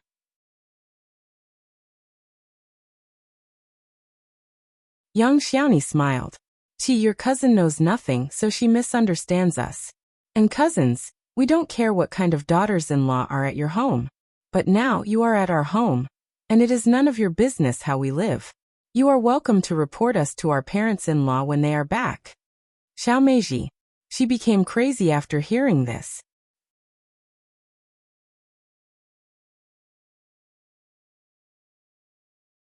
Chapter 467. Willingness. Xiao Meiji thought that if she threatened them, Yang Xiani and Qiao Xian would stuff her with good food as a bribe. But they unexpectedly countered her. When done with work, Qiao Xian looked at Xiao Meiji. Cousin, the second and third sections of the family kept forcing us to work for you guys. Do you think that we are the same as before? That is history now. Such behavior will never happen again. It already stopped half a year ago. Second and third uncles are already used to this change, and I believe that you should get used to this too. Stop acting as if you are the host of this house. No one buys that anymore. That is not what happens in any house in the village. If you are not convinced, just try it out. Yang Xiani snorted. Fifth sister-in-law is right. As the claypot rice was almost ready, she just could not wait and said impatiently, "Just leave now, we can talk about this tomorrow, we are ready to eat dinner soon." Xiao Meiji was starving, but she could not stand what Yang Xiani and Qiao Xian said to her. She threw a fierce glare at them, and grabbed Xiao Xiaoji away. Xiao Xiaoqi followed up and shut the door. Xiao Xiaoji licked her lips. "Sister, I really want to eat that smoked sausage rice, it smells so good." Xiao Meiji could not help but swallow her saliva. With teeth clenched, she said, "We can go home now, and tell eldest uncle tomorrow. She will have to make the food for us." Xiao Xiaoji's eyes sparkled. "Yeah, you are so smart, sister, haha." Xiao Meiji was panicking. What Qiao Xian said to her at last was making her feel anxious. She had no way to counter that. It was not a regular practice in the village. But eldest uncle promised to take care of his brothers, and that he would definitely help if his brothers needed him. That was what had been happening all these years. Why did they stop helping them? Her mother said that things changed after the fifth sister-in-law got married. Was she so capable? Xiao Meiji did not believe that. But she thought of her words, and found this woman hard to deal with. "Xiaoji, tell me about Miss Qiao." The two sisters did not look that well when they returned home. Xiao Xiaoji kept telling Ms. Ma that she wanted to eat smoked sausage rice. Ms. Ma did not know what that was, so she ignored her and asked Xiao Meiji instead. "How did it go?" "Miss Qiao is really arrogant, isn't she?" "That is how she is like. We are already used to it. You should never get annoyed by her."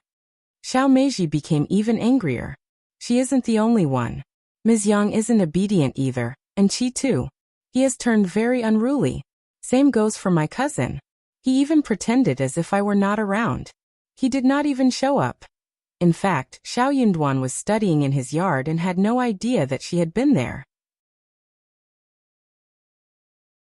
Xiao Xiaoqi had wanted to inform him but was stopped by Qiao Xian. Hearing Xiao Mei's words, Ms. Ma sneered. "They are rich now, and you have seen that too. Didn't you see their big house? They are looking down at us, totally." Unconvinced, Xiao Meiji bit her lips. "So the eldest uncle has left us alone?" Ms. Ma sneered and sounded furious. "No need to mention him. He makes empty promises, but never puts them into practice."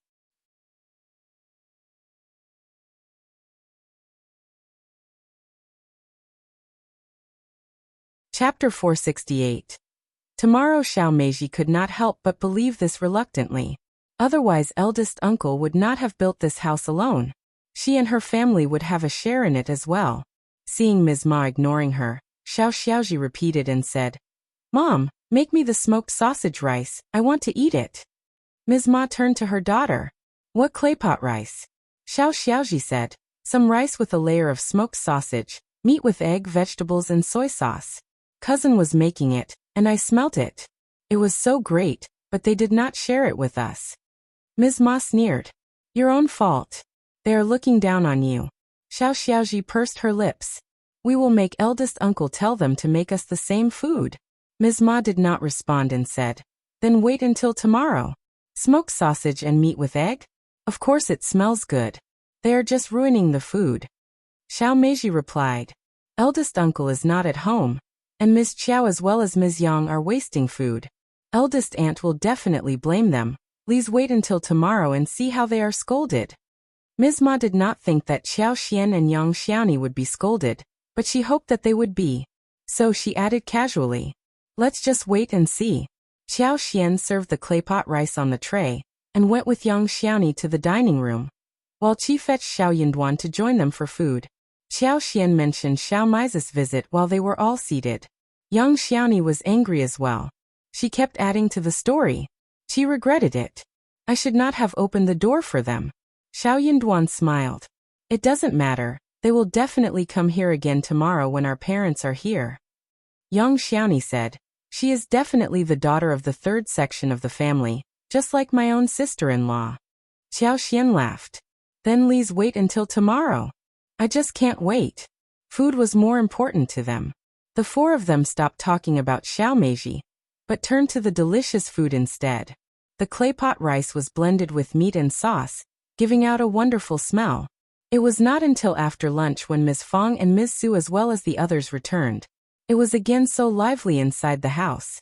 Soon after that, Xiao Xiaoji came over. Eldest uncle, my sister and brother-in-law are all here? My parents are asking eldest uncle to have a chat with them. Xiao Xian and Yang Xiaoni exchanged a look between themselves.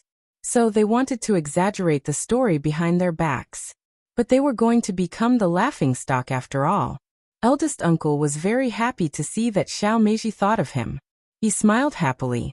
Meiji is back with her husband? All right, I will go to your home and have a chat with them. Ms. Fang smiled. Only your eldest uncle is invited, not me? Also, they are junior people in the family. How can they ask seniors to come over? So precious they are? Or they can't walk? If they can't walk, then they don't have to come over here anymore in the future. Xiao Xiaoji did not dare to utter a sound. Ms. Fang was right in every word.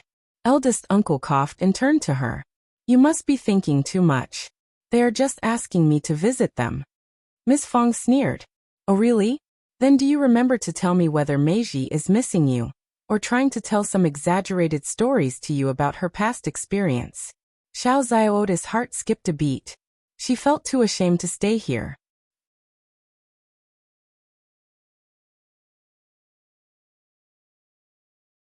Chapter 469. Whole story. She had always been afraid of the eldest aunt, and now she was even more scared of her. Eldest uncle felt a little bit displeased. You just like thinking too much about Ms. Fang chuckled. Then go ahead. Eldest uncle was affected by what Ms. Fang said, so he felt quite annoyed and followed Xiao Xiaoji. Xiao Meiji and her husband were very hospitable towards him, and Xiao Meiji even greeted him happily. But before eldest uncle was able to taste the happiness, Xiao Meiji started to talk about something else.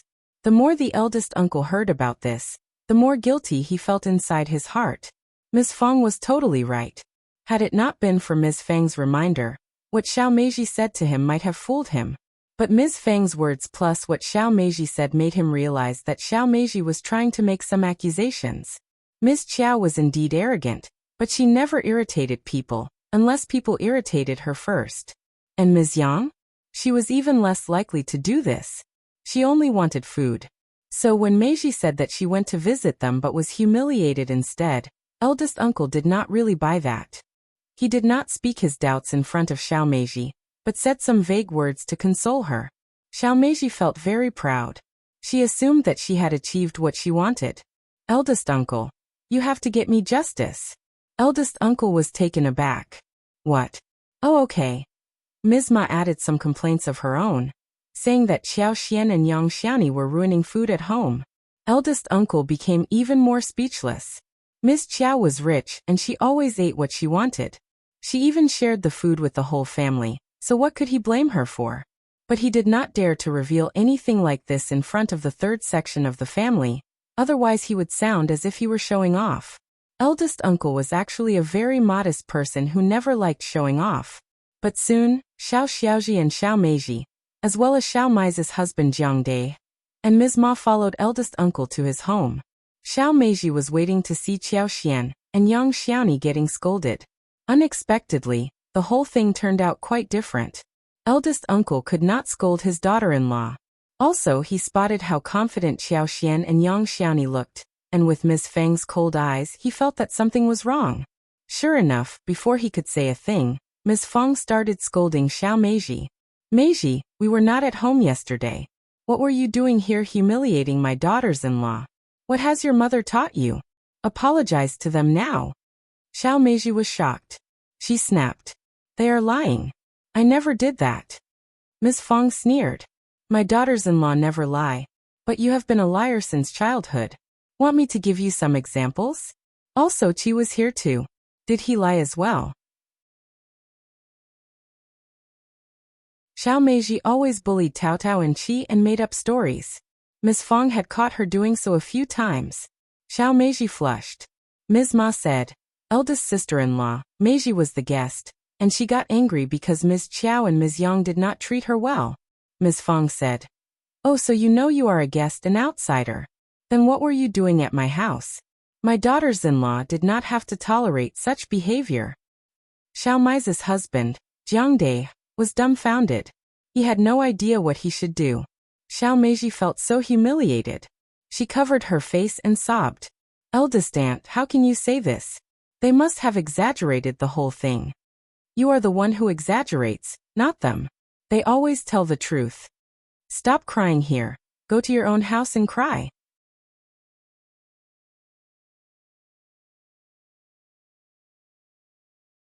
Chapter 470. Not making Qiao Xian smiled. Cousin, I told you yesterday that we live separately. You are the guest, and you should stick to the rules. You want to be our host? How ridiculous. Shame on you all. We should not have spoiled you. Ms. Fang said coldly. Xiao Meiji stared at eldest uncle, transfixed. Eldest uncle looked embarrassed, but still asked, Miss Qiao, why didn't you serve food to Meiji and Xiaoji yesterday? Qiao Xian was surprised. But shouldn't they eat at the third section of the family instead of here? Also, they were too late. We had prepared the food already. Xiao Xiaoji added. But we are not late today. We want to eat the claypot rice you ate last night. Qiao Xian smiled. You mean claypot rice? I told you how to make it. You can cook it yourselves. We are not a restaurant, and don't take orders from others, not even if money is paid. Yang Xiaoni laughed. Xiao Xiaoji snapped. Eldest uncle, my sister, is not home often. Qiao Xian interrupted her. That is not my business. Ms. Fang said, true. She can keep your parents company if she does not visit home often. You are dreaming if you want my daughter-in-law to cook food for you. Eldest uncle frowned. Miss Qiao, Ms. Yang, they are relatives. You can make food for relatives, right?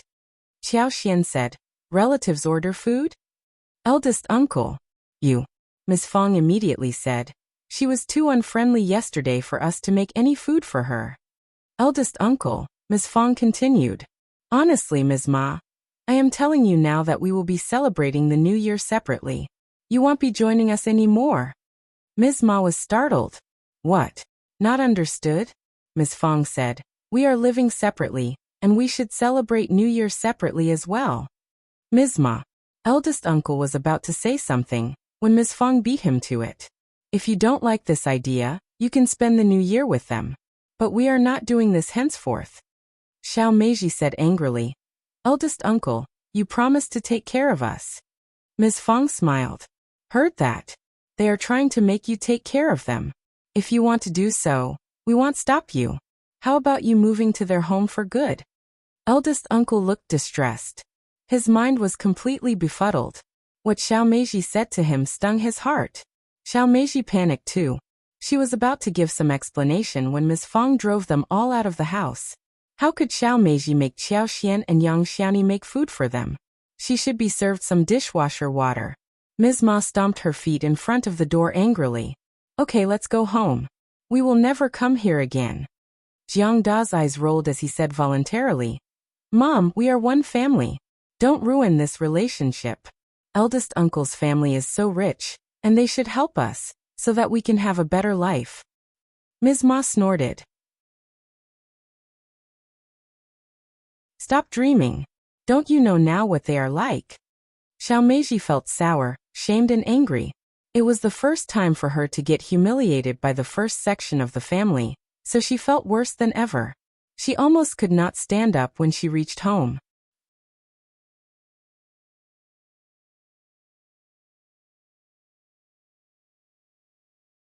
Chapter 471. Annoyed mom, is their behavior so over the top now? Ms. Ma sank her face. You saw what happened. They have been like this since some time. Honestly, damn. Then we just ignore them. Saying that, Xiao Meiji got dumbfounded again. The first section of the family was so rich now, and wanted to get rid of them. Ms. Ma added, when your brother becomes an officer, they will not be this arrogant. Also, Xiao Yunduan has been driven out of the college, and he is done for. Really? Tell me more about it. Xiao Meiji instantly got interested. The mother and the daughter exchanged some gossip, and Xiao Meiji felt very glad hearing the bad news. Just wait and see what their future would be like. Xiao Xiaoji was displeased and nagged. Mom, I want to eat smoked sausage rice now. Ms. Ma became annoyed. What smoked sausage rice? You always talk about this. She had thought that when her elder daughter was home, she could make some difference. But she was also ruthlessly driven out by Ms. Fang. She was quite upset as she thought about this. Xiao Meiji was greedy for that too. Mom, just make the smoked sausage rice tonight. Looking at them too, Ms. Ma was interested, as she asked strangely, how is that rice made? Can it be so delicious? Xiao Xiaoji pursed her lips. I don't know, but it smelled so nice and I really want it. But third sister-in-law and fifth sister-in-law did not share any with us. Ms. Ma felt a bit concerned for her daughter, who was never treated like this. Only Tao Tao was. Ms. Ma could not stand it when it was her daughter who was bullied. Okay, we will make smoked sausage rice tonight. They had smoked sausage as well. But it was not very easy to make the one they wished to eat. They had no special pot for clay pot rice, so they used the pot for rice cooking. When the rice was almost done, they put some sliced smoked sausage, poured some soy sauce, crushed some garlic and added some vegetables. Xiao Xiaoji wanted an egg, which was turned down by Ms. Ma. Smoked sausage with egg? That was such a waste. But Xiao Xiaoji and Xiao Meiji did not think the smell was right, except for the strange smell of the smoked sausage. It seemed totally different. Nonetheless, they still enjoyed the dish. But after that, Ms. Ma said, this is the same as steamed smoked sausage. Xiao Xiaoji and Xiao Meiji were both startled. That seemed right. But they started to get really distressed again. They knew that the first section of the family had made a different, fragrant dish. Xiao Meiji felt so irritated when she missed out what she had almost got her hands on. Her parents were right. Eldest uncle had changed too. Mom, where does eldest uncle's family get this much wealth from? Are they doing some business behind our backs?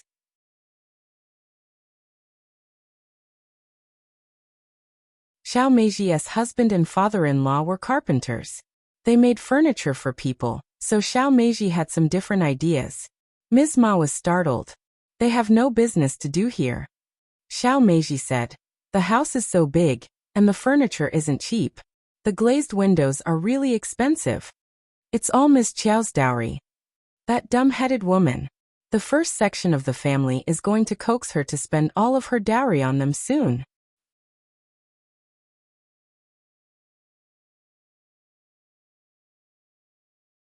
Chapter 472. Ms. Fang's determination dowry? That is too much even for someone's dowry. Xiao Meiji did not believe that. Miss Qiao is a concubine's daughter. No lineal mother would really care about a concubine's daughter that much. I believe that they must have some way of making money. Look at the businessman's family. The concubine's daughter always has a worse life than maids. Oh well. Xiao Meiji believed that her conjecture was right. Mom, you should watch them carefully. Observe what they do. I am sure they have many ways of making money. Ms. Ma thought for a while and nodded. Okay, I will keep an eye on them. It won't be so troublesome. They were in the same village.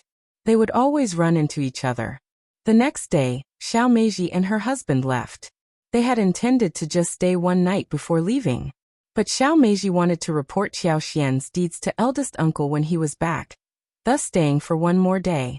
But the report failed and she felt really annoyed. She did not even say goodbye to eldest uncle when she left. Hearing that the three families were not celebrating New Year together, second uncle and third uncle were really displeased. They rushed to the first section of the family and argued about it. Ms. Fang ignored them and refused to change anything. Eldest uncle wanted to have a lively dinner, but no one in the family supported him. Xiao Sanlang, Xiao Yunduan, Qiao Xian and Yang Xiaoni all said no to his request, and Qi and Tao Tao disapproved of it too. Elder uncle felt really distressed, but there was nothing he could do. Second uncle and third uncle became totally disappointed with eldest uncle, who only talked nice but never did anything in reality. Ms. Niu and Ms. Ma kept blaming the first section of the family for this decision, but no family in the village would gather together with their brothers after their parents were gone. When the three sections of the family gathered to celebrate New Year's, they were just creating a strange scene. Hence, they could not even complain about it to the villagers. They felt so annoyed. But it had been settled that they were not spending the new year together, ever again. Ms. Niu could not help but blame Ms. Ma. It is your Meiji who caused all of this. But for what she did to the first section of the family, they would not have made this decision. Ms. Ma did not accept this accusation. Eldest sister-in-law has disliked us for a long time. She was going to mention this to us anyway. Meiji has nothing to do with it. Since Ms. Fang and Ms. Su had finished with their visits to their parents' homes, Xiao Xian and Xiao Yunduan visited the Qiao family before the minor New Year. They had some mediocre presents with them and got mediocre reception at the mansion. Officer Qiao did not appear this time to receive them. It was Madame Qiao, Qiao Wei, concubine Du and Qiao Ko who received them. Qiao Wei was also there watching the show. She was really interested in meeting Xiao Xian. Qiao Wei even ordered Lu Yan to serve her. Xiao Xian's face changed as she saw Lu Yan. She lowered her head and said nothing, which made Qiao Wei feel really glad. Qiao Ko added fuel to the fire. Second sister, Lu Yan is your maid, isn't she? Why is she not with you? Xiao Xian was startled as she staggered. I am not sure. Elder sister has the call. The elder sister could give whatever she wanted. She was arrogant and spoiled, without any manners. Xiao Ko did not understand what Xiao Xian meant. She chuckled and teased. You are right, second sister. Elder sister has the call.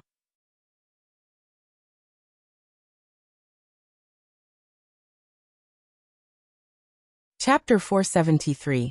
Problems. She is the elder sister, after all. Xiao Ko found her to be boring. She chuckled and said, Second sister, you are so obedient. You obey whatever elder sister tells you to. Xiao Xian said seriously, we are sisters and we should listen to each other. Xiao Ko was startled, as she glared at Xiao Xian. Of course, I am the most obedient one. Xiao Wei was already quite displeased. She snorted and threw a look at Xiao Ko. What was this bitch trying to say? No wonder her mother said that Xiao Xian was not a threat, but this bitch was. She was not going to allow this cheap woman to suck up to any noble family, otherwise there would be trouble. It seemed that her mom was right. Madame Qiao apparently realized that Xiao Ko did not mean anything good. She gave her a cold look. Concubine Du, who had been watching the show, felt her heart tremble. She threw a look at Xiao Ko, telling her to shut up. Lu Yan didn't dare to utter a word but said inwardly, stop messing around. Second miss is not as simple as you assume. If you keep on causing trouble, you will really be in trouble. Concubine Du hurriedly spoke up, fearing that Xiao Ko would continue to say something bad. She smiled. One heard that young Master Xiao has been driven out of Minghua College. Is it true? What happened? Xiao Ko soon got interested and chuckled. Yeah. What about telling the story of how you were driven out of college? You are not going to attend the imperial examination without a teacher, right? Should Dad help you? Xiao Xian threw a look at Xiao Ko, as she turned to Madame Qiao, asking sincerely, Mom, can Dad really be of some help? Madame Qiao glanced at Xiao Ko coldly, snorting. Stop speaking nonsense. College made the decision for a certain reason. The old master is a fair and just officer who will never abuse his power to conduct any personal affairs. Oh. Xiao Xian looked disappointed. True. I never expected that. But I thought the third sister was telling me. Xiao Ko got anxious. Stop the nonsense. That is not what I mean. Xiao Xian sounded weak. Oh, then I must have been mistaken. Xiao Ko got even more annoyed. You are definitely mistaken. Drop it now. Madame Qiao got impatient as she snapped. Just shut your mouth if you don't know how to talk. Stop messing around. Xiao Ko flushed. She threw a grudging look at Xiao Xian. Concubine Du was annoyed too. She kept blaming Xiao Ko for being stupid and for Xiao Xian not being able to talk nicely, which made Madame Qiao misunderstand Xiao Ko. Concubine Du quieted down, rather than laugh at Qiao Xian. Lu Yan lowered her head. She wished to hide herself. She thought to herself, second miss just puts forward a few casual words and third miss immediately gets set up. She is not as simple as she looks. Noon has ever realized it. All right, you have traveled far to come to this place. Stay for lunch. Madame Qiao stood up and was about to leave. She had no interest in keeping Qiao Xian and her husband company. Qiao Xian replied, "It will get dark soon, so we need to head back. We can keep ourselves warm under the sun. No need for lunch, thanks. Mother, we are leaving now. Say hello to father for us."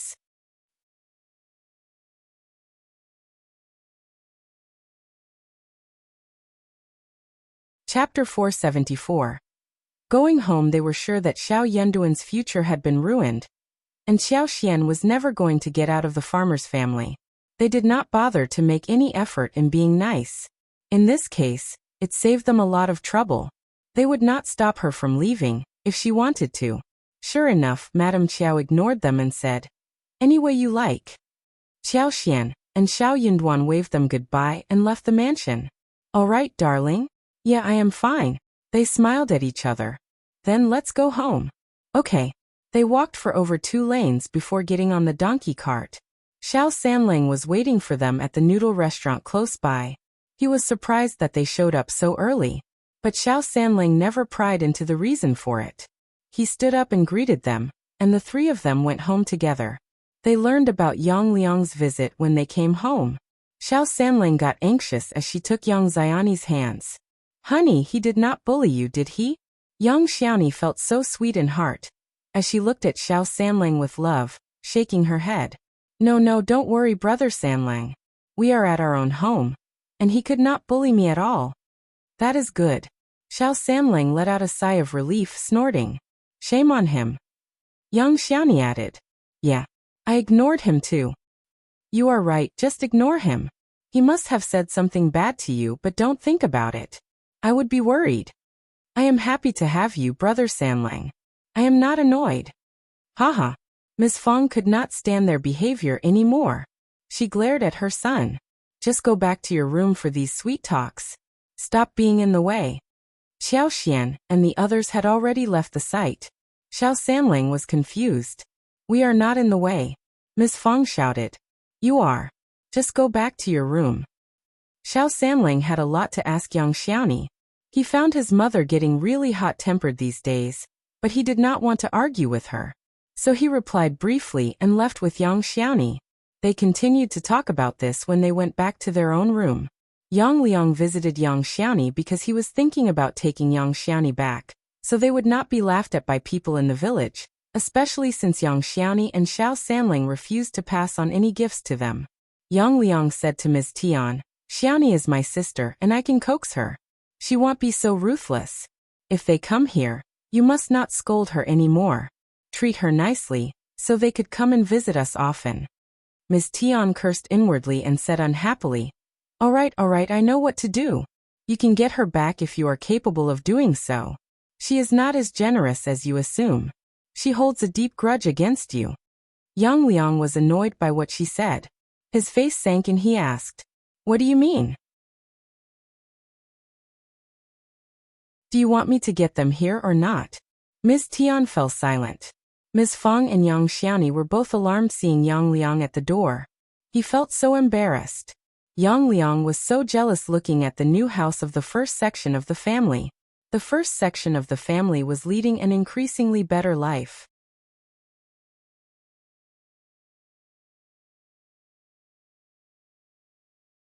Chapter 475.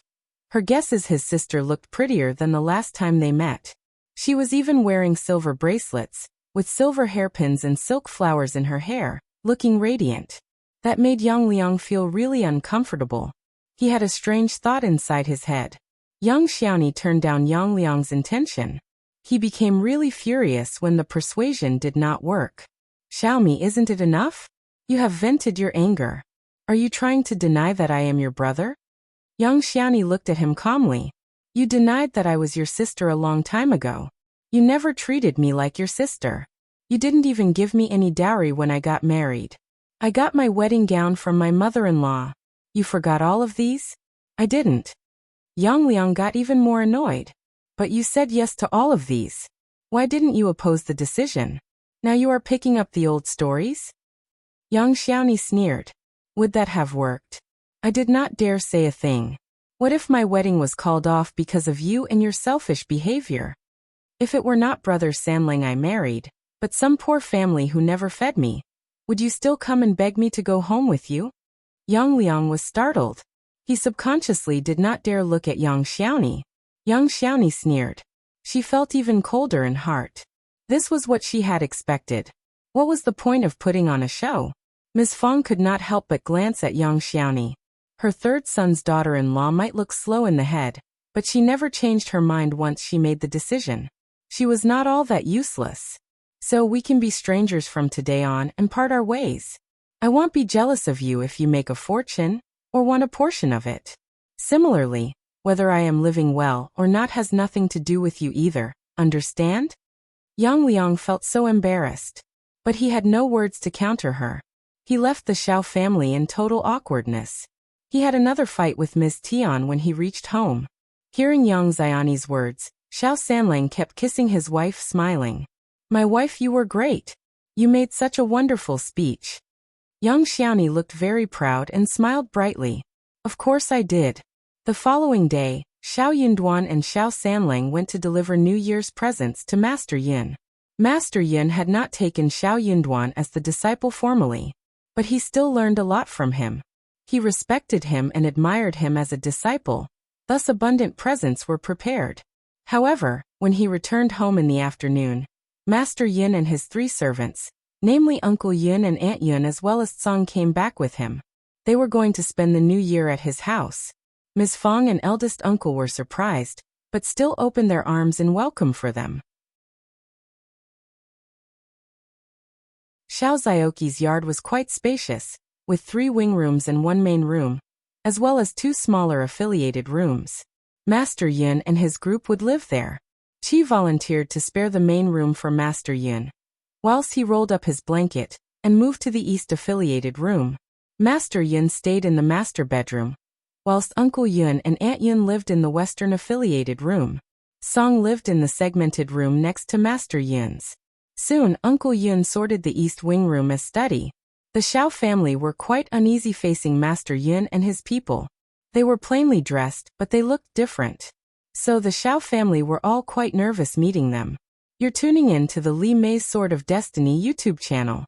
We're so grateful for your support, and don't forget to subscribe to join us on this incredible journey through captivating stories. Your generosity through donations truly makes a world of difference, as it's the primary source of revenue that allows me to expand and enhance this channel for you. Thank you from the bottom of my heart for being a part of this adventure.